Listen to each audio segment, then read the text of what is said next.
Surgery కంటే hospital bill అంటేనే భయం. అదే మధ్య తరగతికి అందుబాటు ధరలో వైద్యం. Medistar hospitals. మామూలుగా ఎవరైనా 10th క్లాస్ పాస్ అయ్యారనుకోండి సైకిల్ కొనిస్తారు. మీ ఫాదర్ ఏంది బీరు పోపించారు? ఆ రోజు ఈవినింగ్ మా అమ్మ చెప్పింది, జనరల్ గా లైఫ్ లో వచ్చి అందరూ బయట వెళ్ళి చెడిపోతారు, ఈ ఇంట్లో వచ్చి తన్నే చెడగొడుతున్నారు. మీ డివోర్స్ ప్రాసెస్ అనేది చాలా స్మూత్ గా జరిగిపోయిందని చెప్పారనమాట. బట్ ఫిజికల్ గా అంత స్ట్రగుల్ అవుతున్నారు, మెంటల్ గా కూడా స్ట్రగుల్ అవుతున్నారు. డివోర్స్ ఇష్యూ స్మూత్ గా క్లోజ్ అయినప్పుడు మీరు దేని వల్ల అంతలా బాధపడ్డారు? డివోర్స్ వచ్చి క్రైమ్ కాదు. నాకు భయం ఏముందంటే, నాకు ఒక కూతురు ఉంది, తనకు ఫ్యూచర్ ఏమవుద్ది. పెళ్లి చేసుకుంది మీరే కదా, లవ్ మ్యారేజే కదా అది. నేను కొంచెం పొరపాటు పట్టాను. నాకు మీరు చాలా స్ట్రైట్ ఫార్వర్డ్ గా ఆన్సర్ చెప్పండి దీనికి. ఒక ఫిజికల్ నీడ్ అనేది ఉంటుంది కదా సార్, దాన్ని ఎలా కంట్రోల్ చేయగలుగుతున్నారు? మీరు ఫిజికల్ నీడ్ అంటే ఏమంటున్నారు? సెక్స్ గురించే మాట్లాడుతున్నాను. మీకు ఎవరు చెప్పారు నాకు సెక్స్ లేదని? ఎలా కంట్రోల్ చేయగలుగుతున్నారు? కంట్రోల్ చేయాలని అక్కర్లేదు నాకు. కావాలంటే sex is two.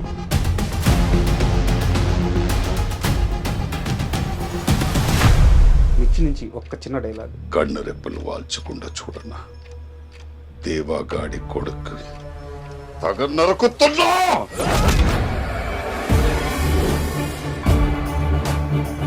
Mohan Babu గారు, ఆయన వాయిస్ కి ఇక్కడ కొన్ని కోట్ల మంది ఫ్యాన్. అవును, బట్ ఆయన మీ వాయిస్ కి ఫ్యాన్ అంట. అవును.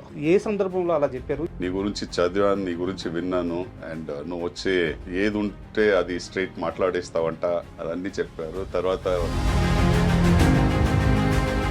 కొరటాల శివ గారిది ఫస్ట్ మూవీ, అది మెయిన్ విలన్ మీరే. మిమ్మల్ని పెట్టుకోవడానికి ఆయన ఎలాంటి హోంవర్క్ చేశారు? మీకు ఇచ్చిన ఇన్పుట్స్ ఏంటి మిర్చి టైంకి? ఆ ఊళ్ళో ఒక మగాడు ఉంటే ఈ ఊళ్ళో కూడా ఒక మగాడు ఉన్నాడు. నేను చెప్పాను, ఈ డైలాగ్ మీరు పెడుతున్నారంటే నేను కన్ఫర్మ్ గా సినిమా చేస్తానని. ప్రభాస్ గారితో మీ రిలేషన్ ఎలా ఉండేది? చాలా ఫ్రెండ్లీ, అండ్ అంత పెద్ద స్టార్ అయినా అదన్నీ ఏం లేదు, హాయిగా ఉంటారు. నైట్ లైఫ్ తెలీదా మీకు? నేను నైట్ లైఫ్ ఎక్కడ చేయను. పార్టీలకు వెళ్ళరా? పబ్బులకి? మీరు పబ్బులు ఇప్పుడు చూస్తున్నారు, నేను వెళ్ళిన పబ్బులు కానీ. ఇండస్ట్రీలో ప్రపోజల్స్ చాలా గట్టిగా వచ్చినాయి సంపత్ రాజుకి అని చెప్తారు. It's a wrong word. Sampath రాజుకు వచ్చిన ప్రపోజల్స్ ఫ్రెండ్షిప్ ప్రపోజల్స్ కాదు. అది డెఫినెట్గా వచ్చింది, but so I'm single by choice. ఒక్క రిలేషన్ మాత్రం ఒక 2-3 ఇయర్స్ సంపత్ రాజు ప్రయత్నించాడు, ఎక్కడో అది కుదరలేదు. So what?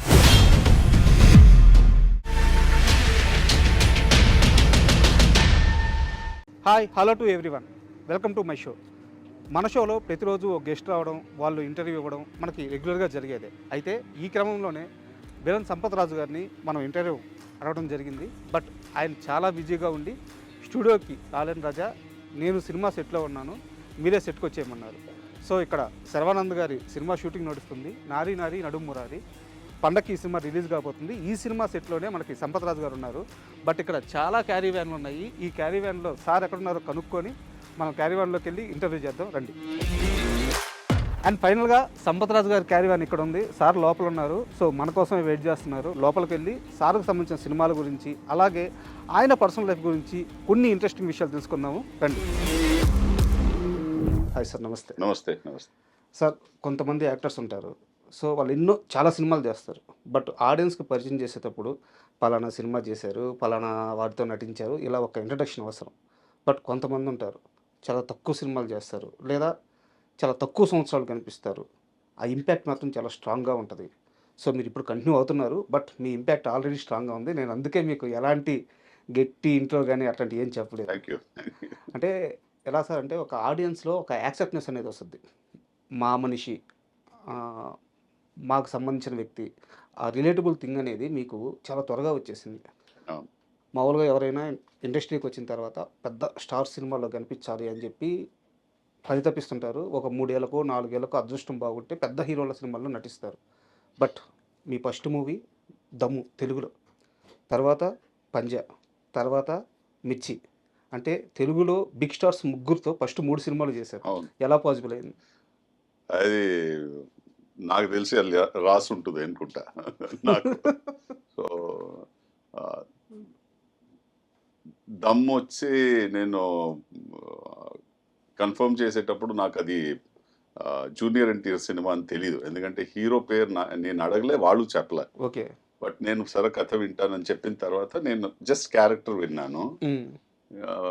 బోయపాటి గారు మాట్లాడారు నాతో. సార్. మాట్లాడిన తర్వాత బ్రీఫ్ ఇచ్చారు. బ్రీఫ్ ఇచ్చి ఇలా ఉంది సంపత్, మీరు చేయండి, బాగుంటుంది అని చెప్పారు. నేను తర్వాత అడిగాను హీరో ఎవరంటే మన జూనియర్ ఎన్టీఆర్ గారు అన్నారు. నేను అప్పుడు అనుకున్నా సరే ఇది ఇంత సింపుల్ గా చెప్పేశారు ఆయన యాక్చువల్లీ. బట్ నాకు తెలుసు అది జూనియర్ ఎన్టీఆర్ సినిమా అంటే రీచ్ మళ్ళీ దాని ఒక స్కేల్ ఎలా ఉంటుంది. నేను ఎప్పుడు ఆ సినిమా స్టార్ట్ చేశాను, ఆ స్కేలు మళ్ళీ ఆ రేంజ్ చూసాను first day it self. So అప్పుడే తెలుసు నాకు ఒక మంచి సినిమా అండ్ డెఫినెట్ గా ఒక మాస్ సినిమా ఉంటుందని. అండ్ తర్వాత ఆ సినిమా అయిన తర్వాత నేను పంజా చేసేటప్పుడు నాకు విష్ణువర్ధన్ డైరెక్టర్ తెలుసు. కన్నడ మూవీస్ వల్ల విష్ణువర్ధన్ వచ్చి మన చెన్నై నుంచి తెలుసు నాకు. సో విష్ణువర్ధన్ డైరెక్టర్ చెప్తున్నా. సో అతను వచ్చి నాకు ఏం చెప్పారంటే ఇది ఒక డిఫరెంట్ అయిన ఒక సినిమా ట్రై చేస్తున్నా, అటెంప్ట్ చేస్తున్నాను నేను. అండ్ నువ్వు చేయాలంటే నేను ఫస్ట్ మళ్ళీ అదే అడిగింది, ఎవరు హీరో అంటే పవన్ కళ్యాణ్. సరే ఓకే రెడీ చేద్దాం. బట్ నాకు తెలిసి నాకు రికగ్నిషన్ వచ్చింది మిర్చి తర్వాత. ఏంటంటే మిర్చి ఒక full length role and extraordinary impact అయ్యే ఒక క్యారెక్టర్ అది. అండ్ నాకు తెలిసి ఈక్వల్ స్క్రీన్ స్పేస్ కాకుండా ఈక్వల్ వెయిటేజ్ క్యారెక్టర్ ఉన్న ఒక విలన్ ఉంటే యూజువలీ సినిమాకి అది ఒక పెద్ద బలం ఉంటుంది అండ్ ఒక పెద్ద ప్లస్ ఉంటుంది. అది నాకు దొరికి నేను అది చేశాను. అది ఇప్పుడు దాకా మీరు ఇంటర్వ్యూ చేసేదాకా ఇప్పుడు ఈ రోజు షూటింగ్లో ఉన్నా. అంటే యాక్చువల్గా ఇప్పుడు షూటింగ్లో ఉన్నారని మీరు చెప్పారు కాబట్టి అడుగుతున్నాను. మీలాంటి ఒక పెద్ద నటుడు షూటింగ్ చేస్తున్నారంటే క్యారీ వ్యాన్లో కొంచెం మంచి ఆ లెవెల్ మెయింటైన్ చేస్తూ ఏసీ రూమ్లో హ్యాపీగా ఉంటారు. మేము వచ్చేలేకే ఒక లుంగి కట్టుకొని ఒక బనీని వేసుకొని అచ్చ తెలుగు చెన్నై కాస్ట్యూమ్స్లో అది నేను రిలాక్స్ ఎలా అవుతాను మళ్ళీ. మన ఇంట్లో ఎలా ఉంటాం అలాగే రిలాక్స్ అవ్వచ్చుగా. నేను ఇంట్లో ఇంకా షార్ట్స్ వేసుకొని మీరు నన్ను ఇంట్లో వచ్చి ఇంటర్వ్యూ చేస్తుంటే నేను యాక్చువల్ నా ఇంటిని శుభ్రంగా కడిగి ఇదన్నీ నేనే చేసేసుకుంటా. వంట కూడా చేసుకుంటా. అంటే మీరు ఇందాక సినిమాలు చెప్పారు సార్, వాటి గురించి ప్రస్తావనకు వస్తాను. దానికంటే ముందు మీ కెరీర్ విషయానికి వస్తే మీ ఫ్యామిలీ బ్యాక్గ్రౌండ్లో ఎవరు కూడా సినిమాలకు సంబంధించిన వాళ్ళు లేరు అని చాలా ఇంటర్వ్యూలో చెప్పారు. మీ అమ్మగారు చాలా అపోజ్ చేసేవాళ్ళు అని చెప్పేసి, అవన్నీ ఓకే. అంటే ఒక ట్రిగర్ పాయింట్ ఎక్కడో ఉంటుంది కదా సార్, ఖచ్చితంగా సినిమాకి వెళ్ళాలి, సినిమాల్లో నటించాలని. ఒక సినిమా చూసినప్పుడు, ఒక హీరోని చూసినప్పుడు, ఒక ఆర్టిస్ట్ని చూసినప్పుడు ఆ ట్రిగర్ పాయింట్ మైండ్లో పడుద్ది. సంపత్ రాజుకి ఆ పాయింట్ ఎప్పుడు, ఏ వయసులో, ఎలా పడింది? నాకు తెలిసి నాకు చాలా క్లియర్గా ఉంది ఆ ట్రిగర్ పాయింట్ యాక్చువల్ నా మైండ్లో సార్. ఆ ట్రిగర్ పాయింట్ వచ్చి ఒక సినిమా దివార్ అని, అమితాబ్ బచ్చన్ సినిమా దివార్ అని. అండ్ అక్కడ ఒక ఎక్స్ట్రాడినరీ సీన్ ఉంటుంది, చాలా చాలా హిట్ అయిన ఒక సినిమా, ఆఫ్ కోర్స్ అందరికి తెలుసు. అండ్ ఒక పర్టికులర్ సీన్ బ్రదర్స్ మధ్య జరుగుతుంది. శశి కపూర్ మళ్ళీ అమితాబ్ బచ్చన్ అక్కడ ఒక కాన్ఫ్రంటేషన్ జరుగుతుంది. ఆ కాన్ఫ్రంటేషన్ టైంలో నీకెక్కడో నాకు వచ్చి ఒక స్పార్క్ అయింది నా లోపల. మేబీ ఆ ఇంపాక్ట్ ఆయన ఇచ్చారు నాకు, ఆ సీన్ నాకు అలా ఇంపాక్ట్ అయింది, అది నేను చెప్పలేను. బట్ అక్కడెక్కడో నాకు నేను యాక్టర్ అవ్వాలి అని ఒక స్పార్క్ వచ్చింది. బట్ దాన్ని ఇంట్లో చెప్పడానికి నాకు చాలా భయం. ఎందుకంటే మా నాన్న ఓకే, బట్ మా అమ్మ వచ్చి అసలు ఒప్పుకోదని తెలుసు నాకు. సో ఆ స్పార్క్ని అలాగే లోపలే పెట్టుకొని నడుస్తూ వెళ్ళా. బట్ స్కూల్లో వచ్చి నేను థియేటర్, చిన్న చిన్న ప్లేస్ అన్ని పార్టిసిపేట్ చేస్తే అది ఒక స్టేజ్లో ఒక అప్లాజ్ ఉంటుందిగా మీరు చేసేటప్పుడు, అది మీకు ఇంకా ఒక బూస్ట్ ఇస్తుంది. సో అలాంటి ఒక దీంట్లో నేను అప్పుడు షూర్ అయ్యాను, సరే నేను కెరియర్ చూస్ చేసుకుంటే ఇది చేసుకుంటానని. బట్ నేను అది కెరియర్గా చేసుకోలే అప్పుడు. Mm. నేను అడ్వర్టైజింగ్ లోపల వెళ్ళిపోయాను. దాంట్లో ఒక 13-14 ఇయర్స్ దాంట్లో పని చేసిన తర్వాత ఒక రోజు సినిమా వచ్చింది. ఇప్పుడు కళామ తల్లి అంటారు సార్. అంటే ఏ ఇండస్ట్రీ అయినా ఆ కళ ఒక మంచి నటుడిని వదిలిపెట్టదు. మీరు ఎటు వెళ్ళిపోయినా సరే లాగద్ది, తీసుకొచ్చుకుంటుంది. ఉండొచ్చు. ఆ అమ్మ అంటే ఒక తల్లి బిడ్డనట్టయితే హక్కుని చేర్చుకుంటుందో, ఇంత గొప్ప నటుడిని ఏ ఇండస్ట్రీ కానీ సినిమా వదులుకోలేదు కదా. మీరు అలాగే మళ్ళీ తిరిగి వచ్చారు. Thank you. అండ్ మామూలుగా ఎవరైనా 10th క్లాస్ పాస్ అయ్యారనుకోండి పిల్లలు, సైకిల్ కొనిస్తారు, లేకుంటే వాడికి ఏదైనా సినిమాకి తీసుకెళ్తారు, మంచి ఫుడ్ కొనిస్తారు. మీ ఫాదర్ ఏంది బీర్ పోపించారు? ఎందుకంటే ఇప్పుడు అందరు చేసేదేగా టీనేజ్లో, కాలేజ్ వెళ్తే ఫస్ట్ నేర్చుకున్నదే ఇలాంటిదే. ఫ్రెండ్స్తో కలిసి కొంచెమంది ఉంటారు అది చేయరు కాలేజెస్లో. బట్ ప్రిడామినెంట్లీ జనరల్గా చూస్తే పర్సంటేజ్ ఇలాంటి సిగరెట్లు కానీ బియర్లు కానీ ట్రై చేస్తారు. మా నాన్నగారు లాజిక్ ఏముందంటే, నువ్వు ఇది ఎలాగో చేస్తావు, నువ్వు దాన్ని బాధపడకుండా ఎక్కడో చోట్లో అలా దాచుకొని చేయాల్సిన నీకు ఇది అవసరం పడదు. నేను నీకు ఆఫర్ చేస్తున్నా, బట్ దీన్ని నువ్వు ఎలా కంట్రోల్లో చేస్తావు అది నీ మీద ఉంది. నేను నీకు సలహా ఇవ్వచ్చు, నేను నీకు ఒక డైరెక్షన్ ఇవ్వచ్చు, బట్ దాన్ని నువ్వు నీ లైఫ్లో అప్లై చేసుకుంటే అది నీకు బాగుంటుంది. సో నేను ఇప్పటి నుంచి నిన్ను ఒక ఫ్రెండ్ లాగా చూసుకుంటా, అండ్ నువ్వు నాతో అన్నీ షేర్ చేయవచ్చు, అన్నీ మాట్లాడవచ్చు. సో నువ్వు నెక్స్ట్ స్టేజ్లో నా జీవితంలో వచ్చావు అని చెప్పి నాకు బియర్ ఇస్తున్నారు. ఆ రోజు ఈవినింగ్ మా అమ్మ చెప్పింది, జనరల్గా లైఫ్లో వచ్చి అందరూ బయట వెళ్ళి చెడిపోతారు, ఈ ఇంట్లో వచ్చి నాన్న వచ్చి తన బిడ్డల్ని అతన్నే చెడగొడుతున్నాడు. బట్ నాకు నన్ను అడిగితే ఈరోజు మీరు యాక్చువల్లీ నాకు ఒక ఎక్స్ట్రాడినరీ ఒక ఎక్స్పీరియన్స్ దొరికింది అప్పుడు. ఎందుకంటే నేను ఏది దాచిపెట్టలే మా పేరెంట్స్తో. అండ్ నాకు వచ్చి ఎక్కడైనా వెళ్ళి ఊరు వదిలేసి ఎక్కడైనా పార్టీ చేసుకోవాలి అలాంటి ఒక మైండ్ సెట్ రాలే. ఎందుకంటే నాకు ఫ్రీడమ్ అంత ఉంది. సో నేను ఆ ఫ్రీడమ్ని ఎప్పుడు మిస్యూజ్ చేయలే. నేను ఆ సేమ్ ఫ్రీడమ్ని నా కూతురికి ఇచ్చా. సూపర్. అంతే. అండ్ అది నేను నేర్చుకున్న పెద్ద ఒక లెసన్ లైఫ్లో. మీరు నేర్చుకున్నది కాదు, మీ నాన్నగారు నేర్పించింది. అదే నేర్పించింది, నేను నేర్చుకున్నా. అంత గొప్ప ఫాదర్ దొరకడం అదృష్టం కదా. అవును, 100%. అండ్ మీ ఫస్ట్ మూవీకి వచ్చేసరికి ఏదో కన్నడ సినిమాకి ఆడిషన్ ఇవ్వడానికి వెళ్ళాను అని చెప్పారు. అండ్ ఆ టైంలో అంటే మీరు ఇది వరకు ఒక ఇంటర్వ్యూలో చెప్పిందే నేను అడుగుతున్నాను. ఆ టైంలో డివోర్స్ కొంచెం ఇబ్బంది పడి కళ్ళంతా లోపలికి వెళ్ళిపోయి చాలా బాధపడుతున్నాను. వాళ్ళకి అలాంటి క్యారెక్టరే కావాల్సి వచ్చింది. 13-14 కేజీస్ తగ్గాను నేను అప్పుడు ఈ ప్రాసెస్లో. సో వాళ్ళు వెతుకుతున్న క్యారెక్టర్ అలాంటి క్యారెక్టర్ కావాల్సింది వెతుకుతున్నారు వాళ్ళు. సార్ అంటే ఇక్కడ నా క్వశ్చన్ ఏంటంటే, మీరు చాలా ఇంటర్వ్యూలో చెప్తూ మీ డివోర్స్ ప్రాసెస్ అనేది చాలా స్మూత్గా జరిగిపోయిందని చెప్పారనమాట. బట్ అలా వెయిట్ తగ్గిపోయి కళ్ళు లోపలికి వెళ్ళిపోయి ఫిజికల్గా అంత స్ట్రగుల్ అవుతున్నారు, మెంటల్గా కూడా స్ట్రగుల్ అవుతున్నారు. డివోర్స్ ఇష్యూ స్మూత్గా క్లోజ్ అయినప్పుడు మీరు దేనివల్ల అంతలా బాధపడ్డారు? నాకు అది వద్దని చెప్పి నేను డివోర్స్ ఎలా హ్యాండిల్ చేయాలని తెలియకుండా నేను బాధపడింది. ఎందుకంటే ఇప్పుడు మీరు దాన్ని వెనక్కి చూస్తే నేను అంత ఒక స్ట్రెయిన్ తీసుకొని నాకు భయం ఏముందంటే, నాకు ఒక కూతురు ఉంది, తనకు ఫ్యూచర్ ఏమవుద్ది, తన ఇప్పుడు 15-20 సంవత్సరాల తర్వాత అడిగే క్వశ్చన్స్కి ఎలా నేను దానికి ఆన్సర్స్ ఇస్తానని ఒక బాధ అప్పుడు ఉండింది. బట్ లేటర్ స్టేజెస్ అందుకే నేను అంత దాన్ని చాలా పర్సనల్గా తీసుకున్నా. అంత పర్సనల్గా తీసుకోవడానికి నాకు తెలిసి ఈరోజు మీరు అడిగితే అది అంత పర్సనల్గా తీసుకోవడానికి ఏంటి పెద్ద గొప్ప విషయం కాదు. ఎస్, మనకి మన సపరేషన్ వచ్చి ఇద్దరు మనకి ఒకరికొకరు నచ్చలేదని లేదు. మన 2 డిఫరెంట్ పీపుల్. మనకి మన డే టు డే లైఫ్లో ఎన్నో ఒక సిచ్యువేషన్స్లో మనం కలిసి ఆలోచిస్తే ప్రాక్టికల్గా మనం వెళ్ళలేము. అప్పుడు ద బెస్ట్ సొల్యూషన్ ఇస్ మీరు మీ లైఫ్ని డైరెక్ట్ మీరు ఎలా కావాలో అలా వెళ్ళడం, అలా వెళ్ళిపోతే బెటర్.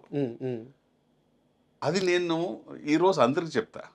ఎందుకంటే నేను చెప్పేది మీరందరూ డివోర్స్ తీసుకోవాలని చెప్పట్లేదు, బట్ నేను ఏం చెప్పేదంటే త్వరగా చిన్న వయసులో పెళ్లి చేసుకోకండి అని చెప్తా. ఎందుకంటే మెచ్యూరిటీ ఉండదు. సార్ ఇంకోటి అంటే మీరు ఎప్పుడు 30-35 సంవత్సరాలు వస్తారో మీ థాట్ ప్రాసెస్ 20 Change సంవత్సరాలు ఉన్నప్పుడు 35 సంవత్సరాలు కాదు 30 సంవత్సరాలు ఉన్నది thought process మారుంటుంది. Sir me outlook మారుంటుంది.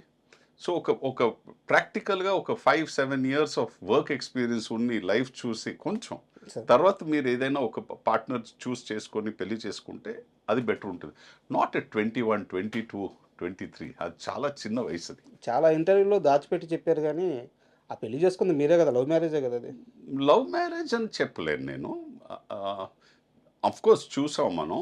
And మా బ్రదర్ ఆఫీస్లో పనిచేసే అమ్మ అండ్ వాళ్ళు ఫార్మల్గా నేను ఇమీడియట్గా చెప్పాను, ఇది మనం పెళ్లి చేసుకోవాలంటే ఇమీడియట్గా మీ మదర్ ఫాదర్ని నేను కలుస్తాను, మా అమ్మ నాన్నని వచ్చి మీరు కలవండి అని చెప్పి ఫార్మల్గా చేసాం.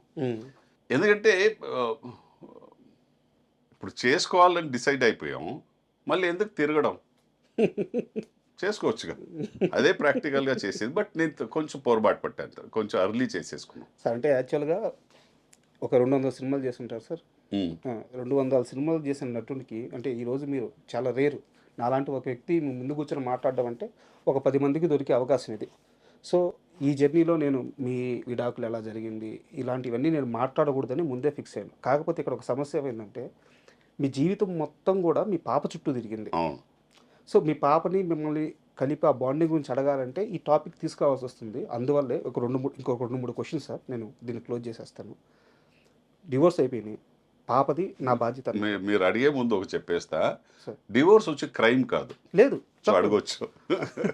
అంటే మీ జర్నీ ఉంది కదా సార్, మాకు అది ముఖ్యం కదా. కరెక్ట్. మీ సక్సెస్ కానీ మీరు సాధించినవి కానీ అది ముఖ్యం కదా. అంటే డివోర్స్ అయిపోయిన తర్వాత 5 ఏళ్ల పాప మీ దగ్గర ఉంది. ఈరోజు పాపని వేరే లెవెల్లో ఆస్ట్రేలియాలోనే ఎక్కడో సెటిల్ చేశారు. ఈ మొత్తం ప్రయాణంలో మీ ఇద్దరి మధ్య ఏదో ఒక రోజు ఏదో ఒక సందర్భంలో చాలా ఎమోషనల్గా ఒక ఇన్సిడెంట్ జరిగి ఉంటుంది. ఇద్దరు బాధపడిందో లేకపోతే ఒక బాధ నుంచి బయటకు వచ్చి సంతోషం పొందిందో ఒక మూమెంట్ ఉంటుంది. నా కూతురుతో నాకు ఇది గొప్ప మూమెంట్ రాజా అని మీరు చెప్పగలిగే మూమెంట్ ఏది?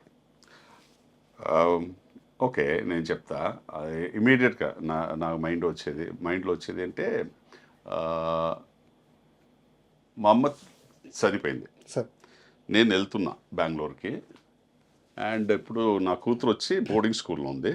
సో నా ఫ్రెండ్స్కి ఏం చెప్పానంటే మీరు తను హాస్టల్ నుంచి తీసుకొచ్చేయండి అండ్ కార్లో వచ్చేయండి. బట్ అమ్మమ్మ పోయిందని చెప్పకండి, చాలా సీరియస్గా ఉందని చెప్పండి నానమ్మ. అండ్ అక్కడ చాలా సీరియస్ అంటే తనకు అట్లీస్ట్ ప్రిపేర్ అవుతుంది. అండ్ అక్కడ వస్తే కొంచెం ఈజీ ఉంటుందని. బట్ తనకి ఏమైందంటే అక్కడ వచ్చిన తర్వాత నానమ్మ లేదని తెలుసు. అక్కడ ఇంటికి వచ్చిన వెంటనే తెలిసిపోయింది, అందరు జనాలు ఉన్నారు, బయట ఉన్నారు. తను ఏడ్చిన తర్వాత ఆ రోజు నాకేం చెప్పిందంటే, నాన్న నువ్వు చెప్పింది ఏంటి, నాకు లైఫ్లో అబద్ధాలు చెప్పకూడదు, నిజం చెప్పాలి, అది ఎంత కష్టమైనా నిజం చెప్తే నువ్వు దాన్ని ఫేస్ చేయగలవు అని చెప్పి నేర్చిచ్చావు. బట్ నువ్వు చేసింది ఏంటి, అబద్ధాలు చెప్పేమన్నావు నీ ఫ్రెండ్కి. నాకు చెప్పొచ్చుగా, అందరూ వెళ్ళాల్సిందే అని నువ్వు చెప్తూ ఉంటావు, ఒకరోజు అందరూ వెళ్తాం. సో అలా నాన్నమ్మ వెళ్ళింది. బట్ నువ్వు ఆ నిజం దాచిపెట్టి ఇలా సీరియస్గా ఉంది అలా చెప్పి తీసుకొచ్చింది నాకు నచ్చలే అనింది. సో ఆ రోజు నేను అతనితో ఒక మాట చెప్పాను, అవునా నేను చేసిన తప్పే, నన్ను క్షమించు, తప్పు అయిపోయింది, నేను మళ్ళీ ఇంకా చేయను ఇలాంటిది. బట్ నువ్వు చెప్పిన ఒక విషయం నుంచి నేను ఏదో నేర్చుకున్నాను ఈరోజు అని చెప్పి. సో మనం చాలా క్లోజ్. అలా ఎంత సార్ పాప ఏజ్ అప్పుడు? 13. అంత 12-13.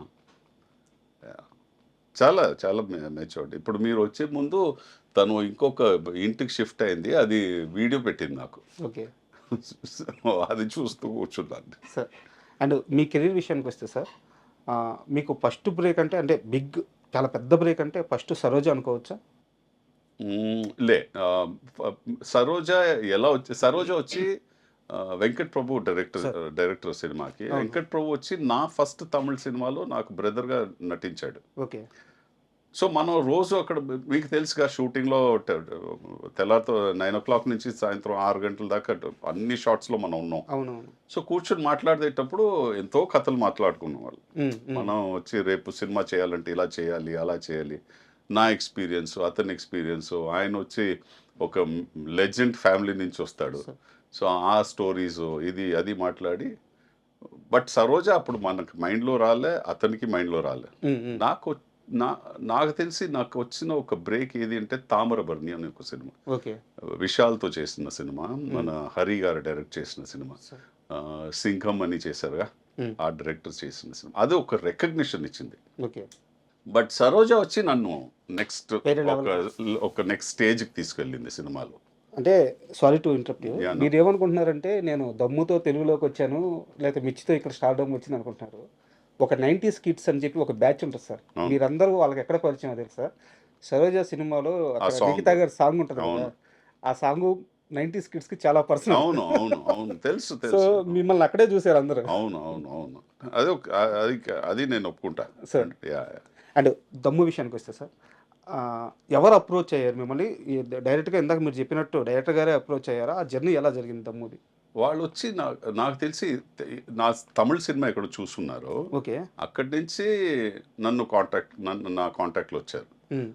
అప్పుడు ఎలా కాంటాక్ట్లో వచ్చారంటే, అప్పుడు నా డేట్స్ చూసుకునేవారు ఒక మేనేజరు. ఆయన పేరు వచ్చి చలపతి అని ఆయన పేరు. సారీ చలపతి, మీ పేరు మర్చిపోయాను నేను. అండ్ ఆయన అప్పుడు నా డేట్స్ చూసుకునేవారు. సో ఆయన అరేంజ్ చేసిన మీటింగ్ అది. ఓకే. సో అలా వచ్చింది దమ్ము. అండ్ దమ్ము సక్సెస్ తర్వాత సార్, అంటే సక్సెస్ మీన్స్ అంటే మీరు ఒక మెట్టు ఇక్కడ స్టెప్ అవడం సక్సెస్. సో దమ్ము సక్సెస్ తర్వాత పవన్ కళ్యాణ్ గారితో సినిమా. అండ్ పవన్ కళ్యాణ్ గారి సినిమా అనగానే మీకు తెలిసి ఉంటుంది ఇక్కడ తెలుగు స్టేట్స్లో ఆయన రేంజ్, ఆయన రీచ్ ఎలా ఉంటుంది ఏంటని చెప్పేసి దాని ముందే తెలుసు. సో ఆ ఛాన్స్ రాగానే ఎలా ఫీల్ అయ్యారు? అదే మనం వచ్చి కల్కటాలో షూట్ చేసాము ఆ సినిమాని. ఇన్ఫ్యాక్ట్ ఓన్లీ డ్యూరింగ్ యాక్షన్ కట్లో మనం వచ్చి డైలాగ్ కానీ సినిమా గురించి ఏం చెప్పాలో ఎక్స్ప్రెషన్స్ అదన్నీ మాట్లాడేవాళ్ళు. బట్ కట్ అయిన తర్వాత ఆయన చాలా చదువుతారు ఆయన, పవన్ కళ్యాణ్ గారు. సో మనం ఎన్నో విషయాలు మాట్లాడుకున్నాం, ఎందుకంటే నేను చదువుతాను, ఆయన చదువుతారు. సో చాలా ఇన్ఫర్మేషన్స్ మనం ఎక్స్చేంజ్ చేసుకున్నాం. ఆయనకి చాలా ఇంట్రెస్ట్ అడ్వర్టైజింగ్లో నేనేం చేశాను, అడ్వర్టైజింగ్ ప్రాసెస్ ఎలా జరుగుతుంది, ఒక క్లయింట్తో మనం మాట్లాడిన తర్వాత ఆ క్రియేటివిటీని ఎలా డిసైడ్ చేస్తాం, ఎలా ప్రజెంట్ చేస్తాం, మార్కెట్ రీసెర్చ్ ఎలా అన్నీ ఆయన క్వశ్చన్స్ అడుగుతూ, అలాగే మన 15 దినాలు ఆయనతో నేను స్పెండ్ చేశాను. మనం ఎన్నో విషయాలు మాట్లాడాం, బుద్ధిజం గురించి మాట్లాడాం, స్పిరిచువాలిటీ గురించి మాట్లాడాం, ఎన్నో విషయాలు మాట్లాడాం. సో అప్పుడు నాకు తెలిసింది ఏంటంటే ఆయన వచ్చి ఒక స్ట్రాంగ్ స్పిరిచువల్ పర్సన్ ఆయన. నేను చెప్తున్నది నాకు అప్పుడు తెలిసింది. స్పిరిచువాలిటీ అంటే రిలీజియస్ కాదు. There is a difference between being religious and being spiritual. అది నాకు నచ్చింది, ఎందుకంటే నేను ఒక స్పిరిచువల్ జర్నీలో ఉంటాను. మీన్స్ మన అందరూ ఏదో వెతుకుతుంటాం కదా లైఫ్లో. ఆ వెతికేది వచ్చి రిలీజన్ కాదు, ఆ వెతికేది వచ్చి స్పిరిచువాలిటీ. మీరు ఎన్నో క్వశ్చన్స్ మీతోనే అడుగుతారు ఈ జర్నీస్. మనం ఇప్పుడు ఫర్ ఎగ్జాంపుల్ మీరు అడిగిన క్వశ్చన్ డివోర్స్, నేను అప్పుడు అడిగే క్వశ్చన్ ఏంటి, నాకెందుకు ఇది, నేనేం తప్పు చేశాను, మనకెందుకు అడుగుతాంగా. బట్ ఆ ప్రాసెస్ మీరు ఎలా ఆ ప్రాసెస్ని తీసుకొని ముందు వెళ్తారో అదే స్పిరిచువాలిటీ. సో నేను ఆయనతో ఎన్నో ఆ సబ్జెక్ట్ మీద ఎన్నో మాట్లాడుకున్నాం. సో ఎందుకంటే ఆయనకు అంత నాలెడ్జ్ ఉంది దాని మీద. సో ఎక్స్ట్రాడినరీ టైం స్పెండ్ చేసింది ఆయన అంత 15 days. అండ్ అంటే మూవీస్ లేకుండా పవన్ కళ్యాణ్ గారితో మీ రిలేషన్ ఎలా ఉంటుంది? అంటే ఎప్పుడన్నా ఫోన్ చేయడం కానీ? సో పంజాబీ పక్కన పెడితే మిర్చి సార్, అంటే మిర్చి సినిమా తెలుగు స్టేట్స్ని ఎంత ఊపిందో అందులో విలన్గా యాక్ట్ చేసిన మీరు కూడా అంతే ఊపారండి. ఆ ఇంపాక్ట్ ఇప్పటికీ అలాగే ఉంది. అవును సార్, మనం మిర్చి సినిమా గురించి చాలా మాట్లాడుకోవాలి. దాని లోపలికి వెళ్ళే ముందు మిర్చి నుంచి ఒక్క చిన్న డైలాగ్. కన్ను రెప్పలు వాల్చకుండా చూడన్నా, దేవాగాడి కొడుకు తగ నరుకుతున్నా. వాయిస్ అసలు దేవుడిచ్చిన వరం. అవును. అండ్ సారీ సార్, అంటే మిర్చిలోకి వెళ్దాము. మీరు డైలాగ్ చెప్పారు కాబట్టి ఒక కంటిన్యూటీ క్వశ్చన్ అడిగి మిర్చి గురించి వెళ్దాం. మామూలుగా తెలుగు 2 రాష్ట్రాల్లో ఒక వాయిస్ అంటే సీనియర్ ఎన్టీఆర్ గారు, ఆయన దేవుళ్ళలా భావిస్తాం. ఆయన తరువాత మోహన్ బాబు గారు, ఆయన వాయిస్కి ఇక్కడ కొన్ని కోట్ల మంది ఫ్యాన్స్ ఉన్నారు. అవునవును. బట్ ఆయన మీ వాయిస్కి ఫ్యాన్ అంటారు. అవును. అంటే చెప్పారు నాకు. అంటే ఏ సందర్భంలో అలా చెప్పారు, ఏం జరిగింది కాస్త వివరంగా చెప్తారు. నేను విష్ణుతో ఒక సినిమా షూటింగ్లో ఉండేటప్పుడు వాళ్ళ ఇంటి దగ్గరే షూట్ చేశాను. సార్ సో విష్ణు చెప్పారు, నాన్నగారు మిమ్మల్ని కలవాలి అని చెప్తున్నారు, ప్యాకప్ అయిన తర్వాత ఇంటికి వస్తారు. వాళ్ళ గేట్ బయటే షూట్ చేస్తున్నాం. సార్ సో వెళ్తే ఆయన కూర్చున్నారు అక్కడ. అండ్ చాలా చాలా అంత సింపుల్గా మాట్లాడారు నాతో యాక్చువల్లీ. వచ్చి కూర్చో సంపత్, నాకు చాలా నచ్చుతుంది, నేను నీ గురించి చదివాను, నీ గురించి విన్నాను, అండ్ నువ్వు వచ్చి మీన్స్ ఏది ఉంటే అది స్ట్రైట్ మాట్లాడేస్తావంట, ఇదన్నీ నా క్యారెక్టర్ అలాంటిదే, ఆయనకి భలే ఇష్టం అలాగే. నేను అలాగే అవన్నీ చెప్పారు. తర్వాత ఆయనతో వచ్చి కలిసి నేను డిన్నర్ చేశాను ఆ రోజు. వావ్. చాలా 3-4 అవర్స్ ఆయనతో ఉండి ఒక మంచి ఎక్స్పీరియన్స్ అది. అప్పుడు చెప్పారా మీ వాయిస్ గురించి? వాయిస్ గురించి చెప్పారు, చాలా బాగుంది వాయిస్. ఇన్ఫ్యాక్ట్ నేను మిర్చి వచ్చి చూసేటప్పుడు ఫస్ట్ అడిగాను, నేను ఎవర్రా ఇతను, డబ్బింగ్ చేశారా ఎవరైనా, కొత్త డబ్బింగ్ ఆర్టిస్ట్ వచ్చాడా, ఎవరు ఇదని అడిగా. తర్వాత తెలిసింది నువ్వే, నీ వాయిస్ ఏదని చెప్పి చాలా హ్యాపీ పడి అదే చెప్పారు, క్లాస్ సినిమాలు చేయి, ఎక్కడ తగ్గకో, అలాగే ఉండో, నువ్వు ఎలా ఉన్నావో అలాగే ఉండో, అండ్ హెల్త్ అని బాగా చూసుకో అన్నీ చెప్పారు. అండ్ భోజనం వచ్చి యాక్చువల్లీ డిన్నర్ చేసి వెళ్ళాలి నువ్వు, నేను చెప్పేసాను ఆల్రెడీ కలిసి చేస్తున్నావు అని చెప్పేసా, నువ్వు ఎక్స్క్యూజ్ ఇవ్వకు అని చెప్పి కూర్చొని అదే చెప్పాను కదా, నేను ఈజీలీ 4 hours 5 hours స్పెండ్ చేస్తున్నాను ఎంతో. అదే సార్, అంటే లాస్ట్ ఒక ఇంటర్వ్యూలో మీరు ప్రస్తావించారు కానీ సందర్భం గురించి చెప్పలేదు, అది కనుక్కుందామని అడిగాను. అండ్ మళ్ళీ మిర్చి విషయానికి వస్తే, కొరటాల శివ గారిది ఫస్ట్ మూవీ అది. అంటే ఆయనే చాలా రిస్క్ చేస్తున్నారు ఒక రైటర్గా ఉండి డైరెక్టర్ అవుదామని చెప్పేసి. అలాంటి టైంలో మీరు అప్పటికి దమ్ము చేసినా పంజాబ్ చేసినా ఒక పెద్ద ఇంపాక్ట్ అయితే ఇంకా మీకు పడలేదు తెలుగులో. మెయిన్ విలన్ మీరే. సో మిమ్మల్ని పెట్టుకోవడానికి ఆయన ఎలాంటి హోంవర్క్ చేశారు, మీకు ఇచ్చిన ఇన్పుట్స్ ఏంటి మిర్చి టైంకి? ఆయన నాకు తెలిసి నాకు తెలియదు ఏం హోంవర్క్ చేశారని, బట్ నా తమిళ సినిమాలు చూస్తున్నారు ఆయన అప్పుడు. సార్ చూసి నాకు కథ వచ్చి ఫోన్లో చెప్పారు ఆయన. ఫోన్ చేసి కథ చెప్పారు. కథ చెప్పిన తర్వాత క్లైమాక్స్ చెప్పారు. క్లైమాక్స్ ఇన్ఫ్యాక్ట్ డైలాగ్స్ చెప్పారు క్లైమాక్స్లో. ఆ ఊళ్ళో ఒక మగాడు ఉంటే ఈ ఊళ్ళోనూ ఒక మగాడు ఉన్నాడు రా అని చెప్పి, తర్వాత కత్తి కింద వేస్తాడు, వచ్చి హగ్ చేసుకుంటాడు, అంటే అలా సినిమా ఫినిష్ అవుతుంది అని చెప్పి. నేను అడిగిన ఒకే క్వశ్చన్ ఆయనతో, ఈ లాస్ట్ క్లైమాక్స్ డైలాగ్ చెప్పారుగా మీరు, ఈ డైలాగ్ కన్ఫర్మ్డ్గా ఉంటుంది ఆ సినిమాలో అన్న. అని చెప్పారు, సంపత్ ఈ డైలాగ్ ఎందుకు ఉంటుందంటే, లేదంటే ఆ క్యారెక్టర్ పడిపోద్ది కదా, ఎందుకంటే ఆ క్యారెక్టర్ని నేను అలా రైట్ చేశాను, అలా డిజైన్ చేసుకున్నాను ఆ క్యారెక్టర్. నేను చెప్పాను, ఈ డైలాగ్ మీరు పెడుతున్నారంటే నేను కన్ఫర్మ్డ్గా ఈ సినిమా చేస్తానన్న. నాకు తెలుసు అది యాజ్ అన్ క్రియేటివ్ పర్సన్ మీకు తెలుస్తుందిగా ఎక్కడ ఇంపాక్ట్ ఉంటుందని. అండ్ ఆయన వచ్చి 100% ఆ డైలాగ్ని పెట్టారు.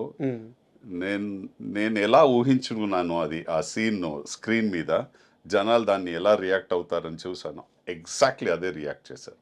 మీన్స్ ఆ డైలాగ్ ఆ క్యారెక్టర్ చెప్పిన తర్వాత, కత్తి కింద వేసిన తర్వాత థియేటర్లో ఒకే క్లాప్స్. సో ఆ ఇంపాక్ట్ నేను కొరటాల శివకి షూట్ చేసే ముందే చెప్పాను, ఈ సీక్వెన్స్ మీరు చూడండి, ఈ విలన్కి క్లాప్ వస్తుంది 100% అని. అండ్ అలాగే అయింది అది. అండ్ ఆ మూవీ షూటింగ్, ఆ జర్నీ మొత్తంలో ప్రభాస్ గారితో మీ రిలేషన్ ఎలా ఉండేది? Very good. ఆయన వచ్చి ఇంటి నుంచి అన్ని వంట చేసుకొని అన్నీ తెప్పేస్తారు ఆయన.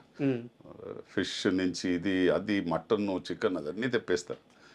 సో ఎలా అంటే, నేను యాజ్ ఇట్ ఈస్ అప్పుడు చాలా హెఫ్టీగా ఉండేవాడు. నేను 98 kgs ఉన్నాను నేను అప్పుడే వర్కౌట్ చేసి. నేను ప్రభాస్ చెప్పేది, ప్రభాస్ నేను ఇంత తింటే ఇంకా వెయిట్ వేసేసుకుంటాను, నాతో ప్లీజ్ ఇవ్వకండి అని చెప్తే, లేదు సంపత్ మనం డెఫినెట్గా తినాలి అని. చాలా చాలా ఫ్రెండ్లీ. అండ్ అంత పెద్ద స్టార్ ఆయన అదన్నీ ఏం లేదు, హాయిగా ఉంటారు, అండ్ సింపుల్గా ఉంటారు.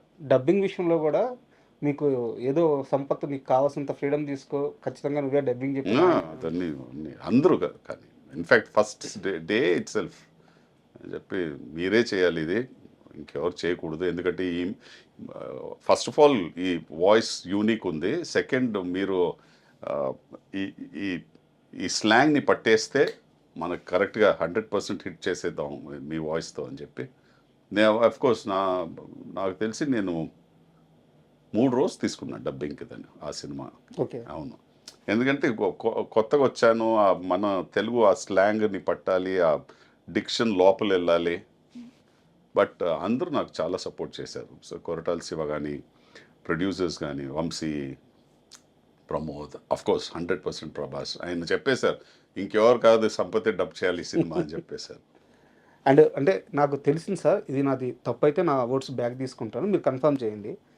మిర్చి అంత పెద్ద సక్సెస్ తర్వాత మేకర్స్ అంటే ప్రొడ్యూసర్స్ కానీ డైరెక్టర్స్ కానీ మీకు వరుసగా ఆఫర్స్ ఇవ్వడానికి రెడీ. బట్ తెలుగులో కొంతమంది హీరోలు సంపత్ని పక్కన విలన్గా పెట్టుకుంటే మేము మ్యాచ్ చేయలేము అని చెప్పేసి కొన్ని ప్రాజెక్ట్స్ మిస్ అయినాయి. అవునా? నాకు తెలియదు, దాకా రాలేదు అది. ఏంటి రాలేదు. నేను అందరూ తర్వాత చేశాను కదా, మహేష్ బాబుతో చేశా, అవునవును, అందరితో చేశా. చాలా వరకు ఏంటంటే మేకర్స్ రెడీ అంట, బట్ ఏంటంటే అక్కడ ఉండే హీరోలతో సమస్య అంట. నాకు తెలియదు అలా, నేను వినలే అలా, ఎక్కడ వినలేదు. అండ్ నాకు తెలిసి అలా ఉండదు సార్, ఎందుకంటే నేను యాక్ట్ చేసిన అన్ని హీరోస్ చాలా కాన్ఫిడెంట్ అయిన హీరోస్. సో నాకు ఒక్కసారి నేను చెప్పేది యాక్ట్ చేయని హీరోల గురించి. తెలియదు నాకు, మళ్ళీ తెలీదే, నాతో యాక్ట్ చేయలేదంటే నాకు ఎలా తెలుస్తుంది సార్. అండ్ మిర్చి అయిపోయిన తర్వాత మళ్ళీ అంతే ఇంపాక్ట్ఫుల్ అంటే శ్రీమంతుడు. సో శ్రీమంతుడు ఆయన కూడా కొరటాల గారు ఆ సినిమా కూడా డైరెక్టర్. సో దానికి ఎలా పిలిచారు? కొరటాల శివ ఆయన వచ్చి శ్రీమంతుడు ఆయన రాసి ఆయన వెంటనే నాకు ఫోన్ చేసి చెప్పారు, సంపత్ ఇక్కడ మీరు కన్ఫర్మ్గా నాకు ఈ సినిమా చేయాలంటే 100% చేస్తాను. నేను నాకు కాన్ఫిడెన్స్ వచ్చేసింది, ఒక రైటర్ అంటే ఎలా రాయొచ్చాను. సో అండ్ అఫ్ కోర్స్ ఇంకా పెద్ద స్టార్ మహేష్ బాబు. సో ఒప్పుకున్నా, బట్ అఫ్ కోర్స్ నా స్క్రీన్ స్పేస్ ఉండింది. అండ్ అది ఒక పెద్ద ఇంపాక్ట్ ఇచ్చిన సినిమా నాకు. అంటే శ్రీమంతుడు మొత్తం మీద ఈ పర్టికులర్ సీన్ నాకు బాగా నచ్చిందని చెప్పుకుంటే ఏం చెప్తారు? అది కన్ఫ్రంటేషన్ సీన్ ఉందిగా, మళ్ళీ ఇచ్చేయాలి ఆయన వస్తారుగా మన ఊరికి వచ్చి, అది ఆ సీన్ మీరు చెప్పింది. ఊరి నుంచి ఇవన్నీ తీసుకున్నారు, తిరిగి ఇచ్చేయాలి. మీ అన్నదమ్ములు ఇద్దరు ఉంటారు పక్కన. అవునా? మంచి మంచి సూపర్ సీన్ అది. అండ్ మహేష్ బాబు గారి యాక్టింగ్ విషయానికి వస్తే ఆయన చాలా సెటిల్డ్గా, అంటే లౌడ్ యాక్టింగ్ అనేది ఉండదు, చాలా సెటిల్డ్గా ఉంటుంది. సో మీకు ఎలాంటి ఒక ఎక్స్పీరియన్స్ ఉంది మహేష్ బాబు గారు? మహేష్ బాబు వచ్చి ఒక న్యాచురల్ యాక్టర్. ఎందుకంటే నేను ఎందుకు న్యాచురల్ యాక్టర్ అని చెప్తానంటే, ఇప్పుడు మనం మాట్లాడుతున్నాం, రెగ్యులర్గా మాట్లాడుతున్నాం, అంతే. ఆయన ఎలా అలాగే చేస్తారు షార్ట్లో. రియాలిటీలో మనం అలాగే చేసుకుంటాంగా, అంతే సార్. మనం ఎగ్జాజరేటెడ్ ఎక్స్ప్రెషన్స్తో మాట్లాడాము. అవునా మీరు ఇంటర్వ్యూ చేస్తున్నారా, ఇలా చేయముగా, అవునా ఇంటర్వ్యూ చేస్తున్నారా అట. మహేష్ బాబుది అలాగే ఉంటుంది, ఇట్స్ యాజ్ నార్మల్ యాజ్ ఒక 2 మంది మాట్లాడుకుంటే ఎలా ఉంటుందో అలా ఉంటుంది. సో అది ఒక ఇంపాక్ట్ ఇంకా పెద్దగా ఉంటుంది అది స్క్రీన్ మీద కదా. ఒక ఆఫ్ కోర్స్ అతనిది ఆరా, అతనిది లుక్స్, ఆయన ఉన్న ఒక పర్సనాలిటీ అన్నీ ఇంకా యాడ్ అవుద్ది. అండ్ మూవీస్ విషయానికి కాస్త పక్కన పెడితే, మూవీస్ పక్కన పెడితే, ఒక డైరెక్టర్తో సినిమా తీయకపోయినా పర్లేదు కానీ ఆయనతో కూర్చొని మాట్లాడితే చాలు అని చెప్పి ఆయన వెనక చాలా రోజులు పడ్డారంట. అంటే ఆయన సినిమా సెట్లో ఉండాలి, ఆయనతో మాట్లాడాలి. త్రివిక్రమ్ ఎందుకు సార్ అలా? నాకు చాలా నచ్చుతుంది ఆయన థింకింగ్ ప్రాసెస్, కానీ ఆయన చాలా కూల్ ఉంటారు. అది కాకుండా ఆయన సినిమాలు మీరు చూస్తే బ్యూటిఫుల్ మూమెంట్స్ ఉంటుందిగా. అవును, మీన్స్ ఒక గూస్ బంప్స్ వచ్చే మూమెంట్స్ ఉంటుంది ఆయన సినిమాలో. అది ఒక పెద్ద రైటర్ ఉంటేనే అది చేయవచ్చు మీరు. అండ్ అలాంటి రైటర్తో నాకు ఎందుకు నచ్చుతుందంటే, అలాంటి ఒక రైటర్ మైండ్ లోపల వెళ్ళి ఆ మైండ్ ఎలా ఆలోచిస్తుందో నాకు చేయాలి, నాకు వెళ్ళాలి అక్కడ, నాకు లోపల వెళ్ళాలి. అలాంటి ఒక నాకు యాజ్ అ క్రియేటివ్ పర్సన్ నాకు అది చాలా నచ్చుతుంది. సో ఆయనతో నేను చెప్తూ ఉంటాను. అండ్ అఫ్ కోర్స్ నేను ఎక్కువ సినిమా చేయలే ఆయనతో, బట్ చెప్తూ ఉంటాను, సార్ మీరు నాకు ఒక మంచి స్క్రిప్ట్ రాయండి సార్, నాకు ఒక మంచి క్యారెక్టర్ రాయండి, మీరు ఏం చెప్తే చేస్తాను నేను అని చెప్పి ఆయన చెప్తూ ఉంటారు. సంపత్ మీన్స్ ఒక క్వాలిటీ క్యారెక్టర్ రాస్తే నేను 100% పిలుస్తాను, don't worry about it. But ఎందుకంటే మీరు నా మైండ్లో ఉంటారు ఎప్పుడు, ఎక్కడైనా మనం కలుద్దాం కలుద్దాం అని చెప్తూ ఉంటారు. సో ఏదైనా అలా వస్తే హ్యాపీగా వెళ్తాం. అంటే సినిమాలు ఈ ప్రస్తావన అంతా తీసేస్తే మీరిద్దరూ మాట్లాడుకున్న సందర్భాలు ఉంటాయి కదా సార్, వాటిలో ఒక పర్టికులర్ ఇన్సిడెంట్ గురించి చెప్పమంటే త్రివిక్రమ్ ఆ రోజు ఈ మాట చెప్పాడు, అలాంటిది ఏదన్నా గుర్తుందా? మనం జనరల్గా మాట్లాడు. ఇన్ఫ్యాక్ట్ నా నా ఒక స్క్రిప్ట్ ఆయనతో నేను డిస్కస్ చేసేటప్పుడు ఆయన చాలా నచ్చింది ఆ నాట్. ఆ నాట్ నచ్చి ఆయనకి ఎలా ఏంటంటే దీన్ని ఎలా ఫినిష్ చేస్తావు నువ్వు అని అడిగారు. ఇంత ఈ కాంప్లికేటెడ్ స్క్రిప్ట్ ఈ నాట్ని ఒక ఫినిష్ కావాలిగా ఆ స్టోరీకి, ఎలా ఫినిష్ చేస్తావంటే ఆ ఫినిష్ నేను చెప్తే ఆయన యాక్చువల్లీ చాలా అప్రిషియేట్ చేశారు. యూజువల్గా ఏమైపోద్దంటే అప్రిసియేషన్ ఇన్స్టాల్మెంట్లు ఇస్తాంగా, ఓ ఓకే ఓకే అంటారుగా, ఆయన అలా ఓ సూపర్ సంపత్, నేను ఇది ఆలోచించలే, ఎలా ఆలోచించావు నువ్వు, ఫెంటాస్టిక్, ఆ డైలాగ్స్ ఏం పెడతావు నువ్వు, బట్ దీన్ని ఇలా చేయొచ్చుగా, ఇది ఈ లైన్స్ ఇలా పెట్టి, ఎందుకంటే ఆయన రైటర్ వచ్చేసారుగా బయట, ఈ లైన్ ఇలా చెప్పొచ్చు అని చాలా చాలా ఎంకరేజ్ చేశారు. సో ఆయనకు వచ్చి ఏంటే నీ లోపల ఒక రైటర్ ఉన్నాడు, ఆ రైటర్ నువ్వు ఒకరోజు బయట తీసుకురావాలి, నువ్వు ఖచ్చితంగా నువ్వు కథలు చెప్పాలి, ఎందుకంటే బాగుంది ఇలాంటి స్క్రిప్ట్స్. నేను ఎన్నో స్క్రిప్ట్స్ అతనితో డిస్కస్ చేసేవాడిని షూటింగ్ లొకేషన్స్లో. అండ్ మీరు కథల విషయం తీసుకొచ్చారు కాబట్టి సంపత్ రాజ్ అంటే లైఫ్లో, అంటే మీ లైఫ్ మొత్తం చూశాను సార్ నేను ఇంటర్వ్యూలో, కాబట్టి మీ జర్నీ మొత్తం నేను చెప్పలేను. మీరు డే 1 సినిమాల్లోకి రావాలనుకున్నప్పటి నుంచి, డివోర్స్ దగ్గర నుంచి, పాపను ఎలా పెంచాలి దగ్గర నుంచి, ఎవ్రీథింగ్ ఒక ప్లానింగ్తో, ఒక ఎగ్జిక్యూషన్తో వచ్చారు. సో మీ మైండ్లో ఒక సీడ్ పడిందంటే అది ఇంప్రూవ్ అయ్యేదాకా మీరు వదిలిపెట్టరు. బట్ ఒక 2 విషయాలు మాత్రం మీరు మధ్యలో వదిలేశారనిపిస్తుంది. నా దగ్గర ఒక 3 కథలు ఉన్నాయి, ఖచ్చితంగా సినిమాలు తీయాలి అని చెప్పేసి గతంలో ఒకసారి ఒక మాట అన్నారు. ఇది కాకుండా సెకండ్ వన్ వచ్చేసి ఒక రూరల్ బ్యాక్గ్రౌండ్లో టూరిజం లాగా ఏదో ప్లాన్ చేస్తున్నాను అని చెప్పారనమాట. ఈ 2 విషయాల్ని పట్టుకొని ఉన్నారా, వదిలేశారా? లేదు, ఉంది ఇంకా ఉంది. ఎందుకు డిలే అవుతున్నాయి? స్టోరీ విషయాలకు వస్తే ఆ స్క్రిప్ట్ వచ్చి ఒక స్ట్రాంగ్ ఉమెన్ ఓరియంటెడ్ సబ్జెక్ట్ అది సార్. సో నాకు అలాంటి ఒక హీరోని దొరకాలి, ఎవరు వెళ్ళొచ్చు ఈ స్క్రిప్ట్ని. సో చూద్దాం, ఒక స్టేజ్కి వచ్చింది ఇప్పుడు, అది నెక్స్ట్ స్టేజ్ వెళ్తే ఖచ్చితంగా చెప్తాను మీకు. ప్రొడక్షన్ మీరే ఉండొచ్చా? ప్రొడక్షన్ నేను కాదు, బయట ఉంటారు. డైరెక్షన్ నేను కాదు, ఓన్లీ రైటింగ్లో ఉంటాం, మన క్రియేటివ్ సైడ్లో ఉంటాం. ఒక చాలా ఇంపార్టెంట్ అయిన డైరెక్టర్, చాలా ఇండస్ట్రీలో ఒక పేరు ఉన్న ఒక డైరెక్టర్కి నరేట్ చేసి ఆయన చాలా హ్యాపీ, ఇన్ఫ్యాక్ట్ ఆయన చేస్తారని ఒప్పుకున్నారు. ఓకే. సో ఇప్పుడు మనం ఒక హీరోయిన్, ఎందుకంటే ఎక్కువ ఎమోషన్స్ ఉన్నాయి ఆ సినిమాలో. ఒక అమ్మకి కూతురికి ఫాదర్ మధ్య జరిగే ఒక స్టోరీ అది. సో అలాంటి ఒక ఇంపాక్ట్ఫుల్ క్యారెక్టర్ని ఎగ్జిక్యూట్ చేసే ఒక హీరోయిన్ కావాలి. షార్ట్ లిస్ట్ చేసి ఇప్పుడు వాళ్ళకి వెళ్ళి చెప్పాలి నేను. టైం దొరికితే వాళ్ళు టైం ఇస్తే నేను వెళ్ళి స్టోరీ నరేట్ చేస్తాను. నేను వెయిట్ చేస్తున్నాను సార్. అంటే ఇది ఏంటి సార్, ఇది రూరల్ టూరిజం సంథింగ్? అదేంటే ఇప్పుడు మనం వచ్చి ఇప్పుడు జెన్జీ అంటున్నాం, జెన్జీకి వచ్చి ఏం తెలీదు అది కాదు. యాక్చువల్ జెన్జీకి చాలా తెలుసు. బట్ వాళ్ళు ఏంటే మనం ఆ ఏజ్ గ్రూప్లో ఉన్నాం, ఒక 50sలో ఉన్నాం పేరెంట్స్ వచ్చి, మనం వచ్చి రూరల్ని వదిలే సిటీకి వచ్చేసాం కదా. అదే యాక్చువల్ జరిగిన విషయం ఏంటంటే, మా అమ్మ నాన్న కాదు వాళ్ళు ఫస్ట్ సిటీకి వచ్చారు. సో మనం సిటీలో పుట్టి పెరిగి ఇక్కడే చదివేసాం. తర్వాత జెన్జీని తిడుకుంటే రూరల్ బ్యాక్గ్రౌండ్ వీళ్ళకి తెలియదంటే అది వాళ్ళ తప్పు కాదు కదా, వదిలేసి వచ్చిన మన తప్పు, మా అమ్మ నాన్న చేసిన తప్పు అది. బట్ వాళ్ళు ఎందుకు వచ్చారు? ఎందుకంటే అక్కడ వాళ్ళకి జాబ్స్ దొరకలే, ఇది దానికి వచ్చారు. రూరల్ టూరిజం నేను చెప్తున్నది ఏంటంటే, మనం వచ్చి ఈ పర్టికులర్, ఇప్పుడు నా కూతురు ఉంది, తనకి ఒక విలేజ్ లైఫ్ తెలీదు. బట్ నీకు విలేజ్ లైఫ్ తెలీదు. అలా ఉండేవాళ్ళు మనం. ఇలా బ్రతుకాం. 6 గంటలకి తినేసేవాళ్ళం. 8:00 పడుకుంటే అదన్నీ మనం చెప్తే వింటారు. బట్ ప్రాక్టికల్‌గా వాళ్ళు లేరు. నీకు తెలీదంటే అది ఎలా లాజిక్ పడుతుంది కదా! సో, నేనొచ్చి ఒక ప్లాన్ చేసుకున్నదేంటంటే మిమ్మల్ని బ్యాక్ ఇన్ టైమ్ తీసుకెళ్ళాలని. హ్మ్. మీరు మీరు అలాంటి ఒక చోటుకొస్తే మీరు ఒక 50, 60 ఇయర్స్ వెనక్కెళ్ళాలి హ్మ్. ప్రాక్టికల్‌గా. ఆ 50, 60 ఇయర్స్ వెనక్కెళ్ళేటప్పుడు అప్పుడున్న వాతావరణం కానీ, అప్పుడున్న ఫుడ్ కానీ, అప్పుడున్న ఒక పరిస్థితి గానీ, అప్పుడున్న సిట్యుయేషన్ సరౌండింగ్స్ గానీ, ఇదన్నీ మీరు విజువల్‌గా చూడాలి. అర్థమైంది సార్. సో, దాని లోపలెళ్ళి ఒక రెండో, మూడో రోజు అక్కడ టీవీ ఉండదు. అర్థమవుతుంది. ఇంకా ఆ లైఫ్ స్టైల్ అంతా అలాగే ఫోన్ ఉంటుంది. ఉండదు. అవును. ఏముండదు.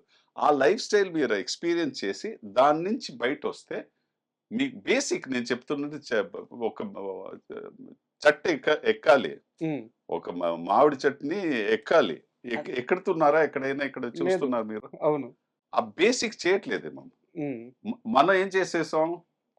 వాళ్ళని తిడతాం వాళ్ళు తెలీదని. బట్ మనం చేసిందేంటి? ఆహ్, బ్ ఆ రియల్ ఎస్టేట్‌కి దాన్ని అమ్మేసాం.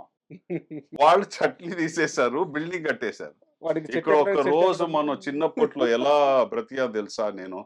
చెట్లు, ఇది, అది అలా ఉండేవాళ్ళు. ఇదన్నీ చూడు ఇలా అయిపోయింది. చేసింది ఎవరు? మనం చేసి మనమే. వాళ్ళని తిడుకుంటే లాజిక్ కాదది. సో, సార్ ఐడియాలజీగా చాలా బావుంది. అండ్ అంటే మీరు చాలా డబ్బు కావాలిగా. ఇంత ఓపెన్‌గా చెప్పేస్తున్నారు హ్మ్. ఐడియాని. నో ఓకేనా? ప్రాబ్లమ్. ఆ! ఎవరైనా చేస్తే చేయని. వాళ్ళకి ఏదైనా అడ్వైస్ కావాలంటే నేను సజెషన్స్ కావాలంటే ఇస్తా. సార్. వస్ సార్ నేను చెప్పేది చాలా సింపుల్. నా దగ్గర ఒక విజన్ ఉంది. ఆ విజన్‌ని నేను ఎగ్జిక్యూట్ చేస్తే ఓకే. హ్మ్. నా వల్ల కాదు ఇంకెవరైనా ఎగ్జిక్యూట్ చేస్తారని దాన్ని సపోర్ట్ చేస్తాం. విజనేగా బయట రావాలిగా అంతే. ఫైనల్‌గా ఏం తీసుకొని వెళ్ళముగా ఇక్కడి నుంచి. అన్నీ ఇక్కడే వదిలేసి వెళ్తాం. అండ్ ఒక కొంచెం పర్సనల్ క్వెషన్ అడగొచ్చా? పర్సనల్ అడిగారు. మీరు చెప్పండి నేను అది ఆన్సర్ చేయాలా చేయకూడదా అని నేను డిసైడ్ చేస్తా. అంటే డివోర్స్ అయిపోయిన తర్వాత పెళ్లి వద్దు అని జెప్పేసి అంటే మీరు ఒక జర్నీలో ఎళ్ళిపోయారు. టైం అయిపోయింది. పాపని చూసుకుంటూ వచ్చారు. బట్ మధ్యలో ఒక్క రిలేషన్ మాత్రం ఒక 2, 3 ఇయర్స్ సంపత్ రాజు ప్రయత్నించాడు. ఎక్కడో అది కుదరలేదు. లవ్ ఫెయిల్యూర్ అని నేను అనలేను గానీ లేలే. ఆ! డెఫినిట్‌గా కాదు. జరిగిందా? ఇది జరిగిందా? 3 ఇయర్స్, 2 ఇయర్స్ అవును. జరిగింది. బట్ మనం ఇంకా చాలా ఎక్స్ట్రార్డినరీ ఫ్రెండ్స్‌గా ఉన్నాం. హ్మ్. బట్ మన రిలేషన్‌షిప్ ముందెళ్ళే అంతే. So what? అంటే ఒకవేళ సెట్ అయ్యుంటే ఇది జెన్‌జీ‌కి అర్థమవుద్ది. మీకు అర్థం కాదు. హ్మ్. అంటే మ్యారేజ్ చేసుకునే అవకాశం ఉండేదా? లేదు. లేలే. అది ఆ డిసిషన్ లేదు నాకు. హ్మ్. హ్మ్. ఒకే మ్యారేజ్ అంతే. హ్మ్. సో, మీరు ఒకే మ్యారేజ్ అన్నారు గాబట్టి, అంటే నేను ఎగ్జాంపుల్ పేరు జేస్తున్నాను. వాళ్ళ లైఫ్ స్టైల్ గురించి తక్కువ జేయడానికో, లేపోతే ఎక్కువ జేయడానికో లేదు. ఆర్. నారాయణమూర్తి గారని జెప్పి మనకి తెలుగులో చాలా స్టార్ డైరెక్టర్, స్టార్ హీరో. మీకు 'పీపుల్ స్టార్' అంటారు ఆయన్ని. మీకు ఐడియా ఉంటదేమో. సో, ఆయన ఇలాగే పెళ్లి జేసుకోలేదు. బట్ ఈ మధ్య రీసెంట్‌గా ఒక ఇంటర్వ్యూలో ఓపెన్ అయ్యారు. తప్పు జేశానేమో ఆయనంతా గూడా ఆయన సినిమాలన్నీ గూడా ఒక ఉన్నత భావాల కోసం, పేదల కోసం ఇలాంటి మనిషనమాట. చాలా గొప్ప వ్యక్తి. పెళ్లి చేసుకోకుండా తప్పు జేశానేమో, ఇప్పుడు నాకు వయసయిపోయింది. ఒంట్లో కొంచెం శక్తి అయిపోయిన తర్వాత, ఇంటికొచ్చిన తర్వాత ఒక తోడుంటే బాగుండేది. హ్మ్. నాతో పాటు ఒక మనిషి ఉంటే బాగుండేది. మీరెవరు ఈ తప్పు చేయొద్దు అని జెప్పి ఆయన మాట్లాడారు. చాలా గొప్ప వ్యక్తి ఆయన. సో, నిజం గూడా ఆ మాటలు. ఎప్పుడైనా ఇప్పుడు అనిపిస్తుందా? ఒక మనిషి తోడుంటే బావుంటది అని? ఇదన్నీ ఒక పర్సనల్ జర్నీ కదా! హ్మ్. ఆయన జర్నీ ఆయన చెప్పారు మీకు. హ్మ్. హ్మ్. నా జర్నీ అలా ఉండొచ్చు, ఉండకపోవచ్చు. అహా! ఉందా? లేదా? అలా లేదా. నాకు ఇప్పటిదాకా అలా నేను అలా థింక్ చేయలే. హ్మ్. నేనేదో ఒంటరిగున్నా, హ్మ్. ఇంట్లో నేనే ఉంటున్నా. హ్మ్. అవన్నీ అలా ఆలోచించలే. ఏ ఎందుకంటే నాకు ఫస్ట్ ఆఫ్ ఆల్ ఆ థాట్ ప్రాసెస్ రాలే. సార్. సెకండొచ్చి నేను ఎన్నో విషయాలు చేస్తూ ఉంటాను లైఫ్‌లో. హ్మ్. సినిమా కాకుండా గోల్ఫ్ ఆడతాను. హ్మ్. ఆహ్, నాకు ఫ్రెండ్స్ ఉన్నారు. హ్మ్. వంట చేస్తాను. హ్మ్. రాస్తాను. హ్మ్. సో, చాలా చేస్తూ ఉంటాం. సో, జనాలు చుట్టూ ఉన్నారు నాతో. సార్. ఒక తోడు లేకపోవచ్చు. హ్మ్. బట్ అది నాకు పెద్ద ఒక వాక్యూమ్ చూడలే నేను. సార్. అలా వస్తే చూద్దాం. రాకపోతే ఓకే. అంటే ఒక ఆర్గానిక్‌గా సెట్ అవ్వాలి గానీ ప్రయత్నం అంతే. ఉండకూడదంటారు. కంపానియన్ వచ్చి ఆర్గానిక్‌గా రావాలి. సార్. ఇప్పుడు మనం ఇద్దరు ఫ్రెండ్స్ అవ్వాలంటే ఆర్గానిక్‌గా అవ్వాలి. హ్మ్. ఫోర్సిబ్లీ నేను మీరు ఫ్రెండ్స్ అవ్వలేమనుకుంటా. అంతే. అంతే. అంతేగా. It applies even to opposite sex. హ్మ్. ఒక అమ్మాయితోనూ అలాగే ఉండాలి. హ్మ్. కంపానియన్‌షిప్ వచ్చి ఒక స్టేజ్‌లో ఆహ్, ఎవరితో మీరు ఒకే రూమ్‌లో ఆయన కూర్చుంటేను, హ్మ్. మాట్లాడకుండా ఉంటేను ఆ కంపెనీ ఎంజాయ్ చేయాలి. హ్మ్. అది కంపానియన్‌షిప్. మనం ఏమనుకుంటామంటే కంపానియన్‌షిప్ అంటే తోడంటే ఎప్పుడూ పక్కనే ఉండాలి, మాట్లాడుతూ ఉండాలి, వంట చేయాలి, సినిమా చూసుకోవాలి. కంపానియన్‌షిప్ అది కాదు. కంపానియన్‌షిప్ అంటే ఇద్దరు ఆ ఇంట్లో ఉంటేను మాట్లాడకుండా ఉంటేను ఈస్ ఎ కంపానియన్. అండ్ ఆ అమ్మొచ్చి తన ఫ్రెండ్సు, తన లైఫు, తన పని, తన థాట్ ప్రాసెస్ ఎళ్లి రావచ్చు. నేను నా నా పని, నా లైఫు నేనేం చేస్తున్నానో ఎళ్లి రావచ్చు. బట్ ఎప్పుడు మనమొచ్చి ఇదన్నీ చేసేసుకున్నా, but I want to go back. Hmm. Ah, ఆహ్, ఆ ఆ అమ్మ టైంకి అక్కడుంది. ఇంటికి రావాలి. లేదంటే ఆ అమ్మకి ఆడున్నాడు హ్మ్. అని ఫీలింగ్ రావాలి. అప్పుడు అది కంపానియన్‌షిప్. సరే అన్నీ చేసేసుకున్నాం. ఇప్పుడు ఇంటికెళ్ళాలి. 9:00 దాకా వెళ్దాం. 7:00 ఎందుకు? అలా రాకూడదు. అది రాకూడదు. అది కంపానియన్ కాదు. అంటే మీరు ఇంత గొప్పగా చెప్పారు. బట్ ఇండస్ట్రీలో ప్రపోజల్స్ చాలా గట్టిగా వచ్చినాయి సంపత్ రాజుకి అని చెప్తారు. ప్రపోజల్స్ కాదు. అది నాకు నాకు తెలిసి it's a wrong word. Sir. ఆహ్, ఎన్నో మంది సినిమాలో ఎందుకు మనకి సినిమాలో ఒక అమ్మాయి, ఒక అబ్బాయి మాట్లాడితే అది ఎప్పుడూ ఒక రిలేషన్‌షిప్‌లోనే ఎండ్ అవ్వాలని ఏం లేదు. లేదు. ఫ్రెండ్‌షిప్‌గాను ఉండొచ్చు. ఇప్పుడు మీరు బయట పని చేస్తారు. మీకు కొలీగ్స్ ఉంటారు. మీరు బయటెళ్ళి రెస్టారెంట్స్‌కి వెళ్తారు, డిన్నర్ వెళ్తారు, అవును. పార్టీస్‌కి వెళ్తారు, లేకపోతే హాలిడే కూడా వెళ్తారు. హ్మ్. అదెందుకు సినిమాలో మీరు అది చేస్తే వీళ్ళిద్దరికి ఏదో ఉందనుకుంటారు. హ్మ్. ఉ అక్కర్లేదే. మీరు ఫ్రెండ్స్‌గా ఉండొచ్చుగా. హ్మ్. ఎంతో ఎక్స్‌ట్రార్డినరీ లేడీస్ ఉన్నారు సినిమాలో. హ్మ్. ఎవరొచ్చి సినిమా కాకుండా ఎంతో విషయాలు మాట్లాడొచ్చు. సార్. ఉన్నారు. సంపత్ రాజుకొచ్చిన ప్రపోజల్స్ ఫ్రెండ్‌షిప్ ప్రపోజల్స్ కాదు. అది నేను చెప్తున్నది తమిళ్‌లోనూ వచ్చింది. హ్మ్. బట్ నేను నేను అటువైపు నేను లేదు ఆలోచించలే. మీరెళ్ళలేదు తెలుసు. ఆ! నేను ఆలోచించా. బట్ వస్తుంది. వచ్చినియి గదా! వచ్చింది. వచ్చినియి. వచ్చింది. వచ్చింది. వచ్చింది. అది డెఫినెట్‌గా వచ్చింది. హ్మ్. బట్ నేనది దానికి పెద్ద ఇది ఇవ్వలే. అండ్ అప్పుడే దెన్ అండ్ దేర్ మీన్స్ ఇది నేను ఇలా ఆలోచించలేదు. ప్లీజ్ మనం వచ్చి ఇలా మన ఒక ఫ్రెండ్‌షిప్‌ని ఇది పాడు చేసేసుకుంటాం. వద్దు. దీన్ని ఇక్కడే ఇలా థాట్ ప్రాసెస్ ఉంటే దీన్ని ఇక్కడే తీసేయండి అని కూడా చెప్పున్నా. And we are still good friends. Sir. Yeah! అంటే ఈ క్వెషన్ ఎందుకు అడిగానంటే ఒక కంటిన్యూటీ క్వెషన్ ఉంది. నేను మీ గత ఇంటర్వ్యూలు కొన్ని చూసాను. అండ్ ఇప్పుడు మీరు మాట్లాడుతున్నప్పుడు కూడా గమనించాను. ఎవరన్నా ఒక అమ్మాయి ప్రస్తావన వస్తే అమ్మ అంటున్నారు. ఆవిడ అనట్లేదు. ఆమె అనట్లేదు. తను అనట్లేదు. ఒక ఆడ మనిషి ప్రస్తావన వస్తే అమ్మ అంటున్నారు. అంత గౌరవిస్తున్నారు. అండ్ మీరు లైఫ్‌లో ఒంటరిగానే అంటే ఐ మీన్ సారీ ఒంటరిని కాదు గానీ ఒంటరిగా లేదండి. మీకు సారీ. తెలీదు. ఒంటరి నేను కాదు. చాలా హ్యాపీగా ఉన్నా. సింగిల్‌గా ఉంటున్నారు. So I am single by choice. Choice. Yeah! సింగిల్‌గా ఉంటున్నారు. అది రాంగ్ వర్డ్ పడిపోయింది. సింగిల్‌గా ఉంటున్నారు. మీకొచ్చిన ప్రపోజల్స్ విషయంలో గూడా చాలా స్ట్రాంగ్‌గా ఎక్కడ కట్ చేయాలో అక్కడ కట్ చేస్తున్నారు. అమ్మాయిలని అమ్మ అని పిలుస్తున్నారు. అంటే ఒక ఫిజికల్ నీడ్ అనేది ఉంటది కదా సార్! హ్మ్. దాన్ని ఎలా కంట్రోల్ చేయగలుగుతున్నారు?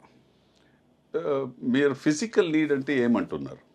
సెక్స్ గురించే మాట్లాడుతున్నాను. మీకు మీకు ఎవరు చెప్పారు నాకు సెక్స్ లేదని? లేదని నేను అనట్లేదు. ఎలా కంట్రోల్ చేయగలుగుతున్నారు? మీ మీ నేను కంట్రోల్ చేయాలి మీ పరిధిలో ఎలా అక్కర్లేదే. ఉంచుకోగలుగుతున్నారు? అక్కర్లేదే. హ్మ్. కంట్రోల్ చేయాలని అక్కర్లేదే నాకు. హ్మ్. నేను కంట్రోల్ చేస్తున్నానని ఎవరు చెప్పింది మీకు? మీరే చెప్పాలి. నేను చెప్పనుగా. అది నా పర్సనల్. అది చూడండి. It's a medical need. Sir. Physical need is a medical need. Sir. So, నాకే నాకు కావాలంటే నేను ఆ మెడికల్ నీడ్‌ని ఇప్పుడు మీరు మాత్రలు తీసుకుంటారుగా. అలా ఆ మెడికల్ నీడ్ నాకెప్పుడు ఉందో I go and satisfy myself. Sir. It's wrong that just because మీరు ఒక్కరే ఉంటారు కాబట్టి మీరు మీన్స్ సెక్స్ లేదని లేదు. Sir. Sex is two private and personal and అది డెఫినెట్గా ఉంది. అంటే మీరు ఇబ్బంది పడి ఉంటే సారీ. లే నేను ఇబ్బంది ఏంటి, మీరు ఇబ్బంది పడుతున్నారు అడగడానికి, నాకేంటి ఇబ్బంది లేదు. మా నాన్న వచ్చి ఒక మిలిటరీ డాక్టర్ అండి. సార్ సార్ సో నాకు దీని గురించి ఎప్పుడు ఇబ్బంది లేదు. సార్ అండ్ సంపత్ రాజు అనగానే మాకు మీరు స్టార్టింగ్లో చేసిన ఈ సినిమాల ఇంపాక్ట్ ఏంటంటే ఒకానొక టైంలో మీరు అక్కడ డైలాగ్ చెప్తుంటే ఇక్కడ భయపడిన రోజులు కూడా ఉన్నాయి ఆ గంభీరత వల్ల. అలాంటి సంపత్ రాజుని తీసుకొచ్చి కొంతమంది యంగ్ డైరెక్టర్స్ సూపర్ అద్భుతమైన పని చేపించారు. అవును. రణరాజారన్ కానీ అవును. ఇలాంటి కొన్ని సినిమాలు ఉన్నాయి, మన భీష్మ కానీ. భీష్మ. సో మీకు ఆ క్రేజ్ నుంచి ఈ క్రేజ్కి మెల్ట్ అవుతున్నప్పుడు మీ థాట్ ప్రాసెస్ ఎలా ఉంది? నేను చెప్తున్నది ఇప్పుడు మీరు భీష్మ సినిమా చెప్పారు. Sir. నేను ఫస్ట్ అక్కడ వచ్చి ఒక పెద్ద థ్యాంక్ యూ వచ్చి మన చిన్నబాబు గారికి చెప్పాలి. సార్ సితారా ఎంటర్టైన్మెంట్ చిన్నబాబు గారికి. సార్ ఎందుకంటే వెంకీ వచ్చి ఆ కథని ఎప్పుడు చిన్నబాబు గారు నరేట్ చేశాడో ఆయన వచ్చి అడిగారంట ఈ క్యారెక్టర్ ఎవరు చేస్తున్నారని. ఆయన ఏదో ఒక యాక్టర్ పేరు చెప్పారు, ఎవరు, వెంకీ. బట్ వెంకీ ఇప్పుడు దాకా నాకు ఆ క్యారెక్టర్ అతని మైండ్లో ఎవరు ఉన్నది చెప్పట్లే. సార్ సో చిన్నబాబు గారు చెప్పింది వెంకీకి ఇది సంపత్కి నరేట్ చేస్తే బాగుంటుందని. బట్ వెంకీ చెప్పాడంటే సార్ ఇది ఒక ఫన్ క్యారెక్టరు. సో చిన్నబాబు గారు చెప్పారు వెంకీకి, మీరందరూ వచ్చి సంపత్ని సీరియస్ క్యారెక్టర్లో చూస్తున్నారు, ఆయన ఎన్నో సినిమాలు మీరు గోవాను ఒక సినిమా తీసి చూస్తే తమిళ్లో అతను ఏ క్యారెక్టర్ చేశాడు, అతను అన్నీ చేయగలడు, అతనికి వెళ్ళి చెప్పు, నాకు తెలిసి సంపత్ ఈ క్యారెక్టర్ బాగుంటాడని సార్ ఆయన చెప్పింది అది. ఓకే సో మీ ఛానల్ త్రూ నేను ఆయనకి థ్యాంక్ యూ చెప్పాలి.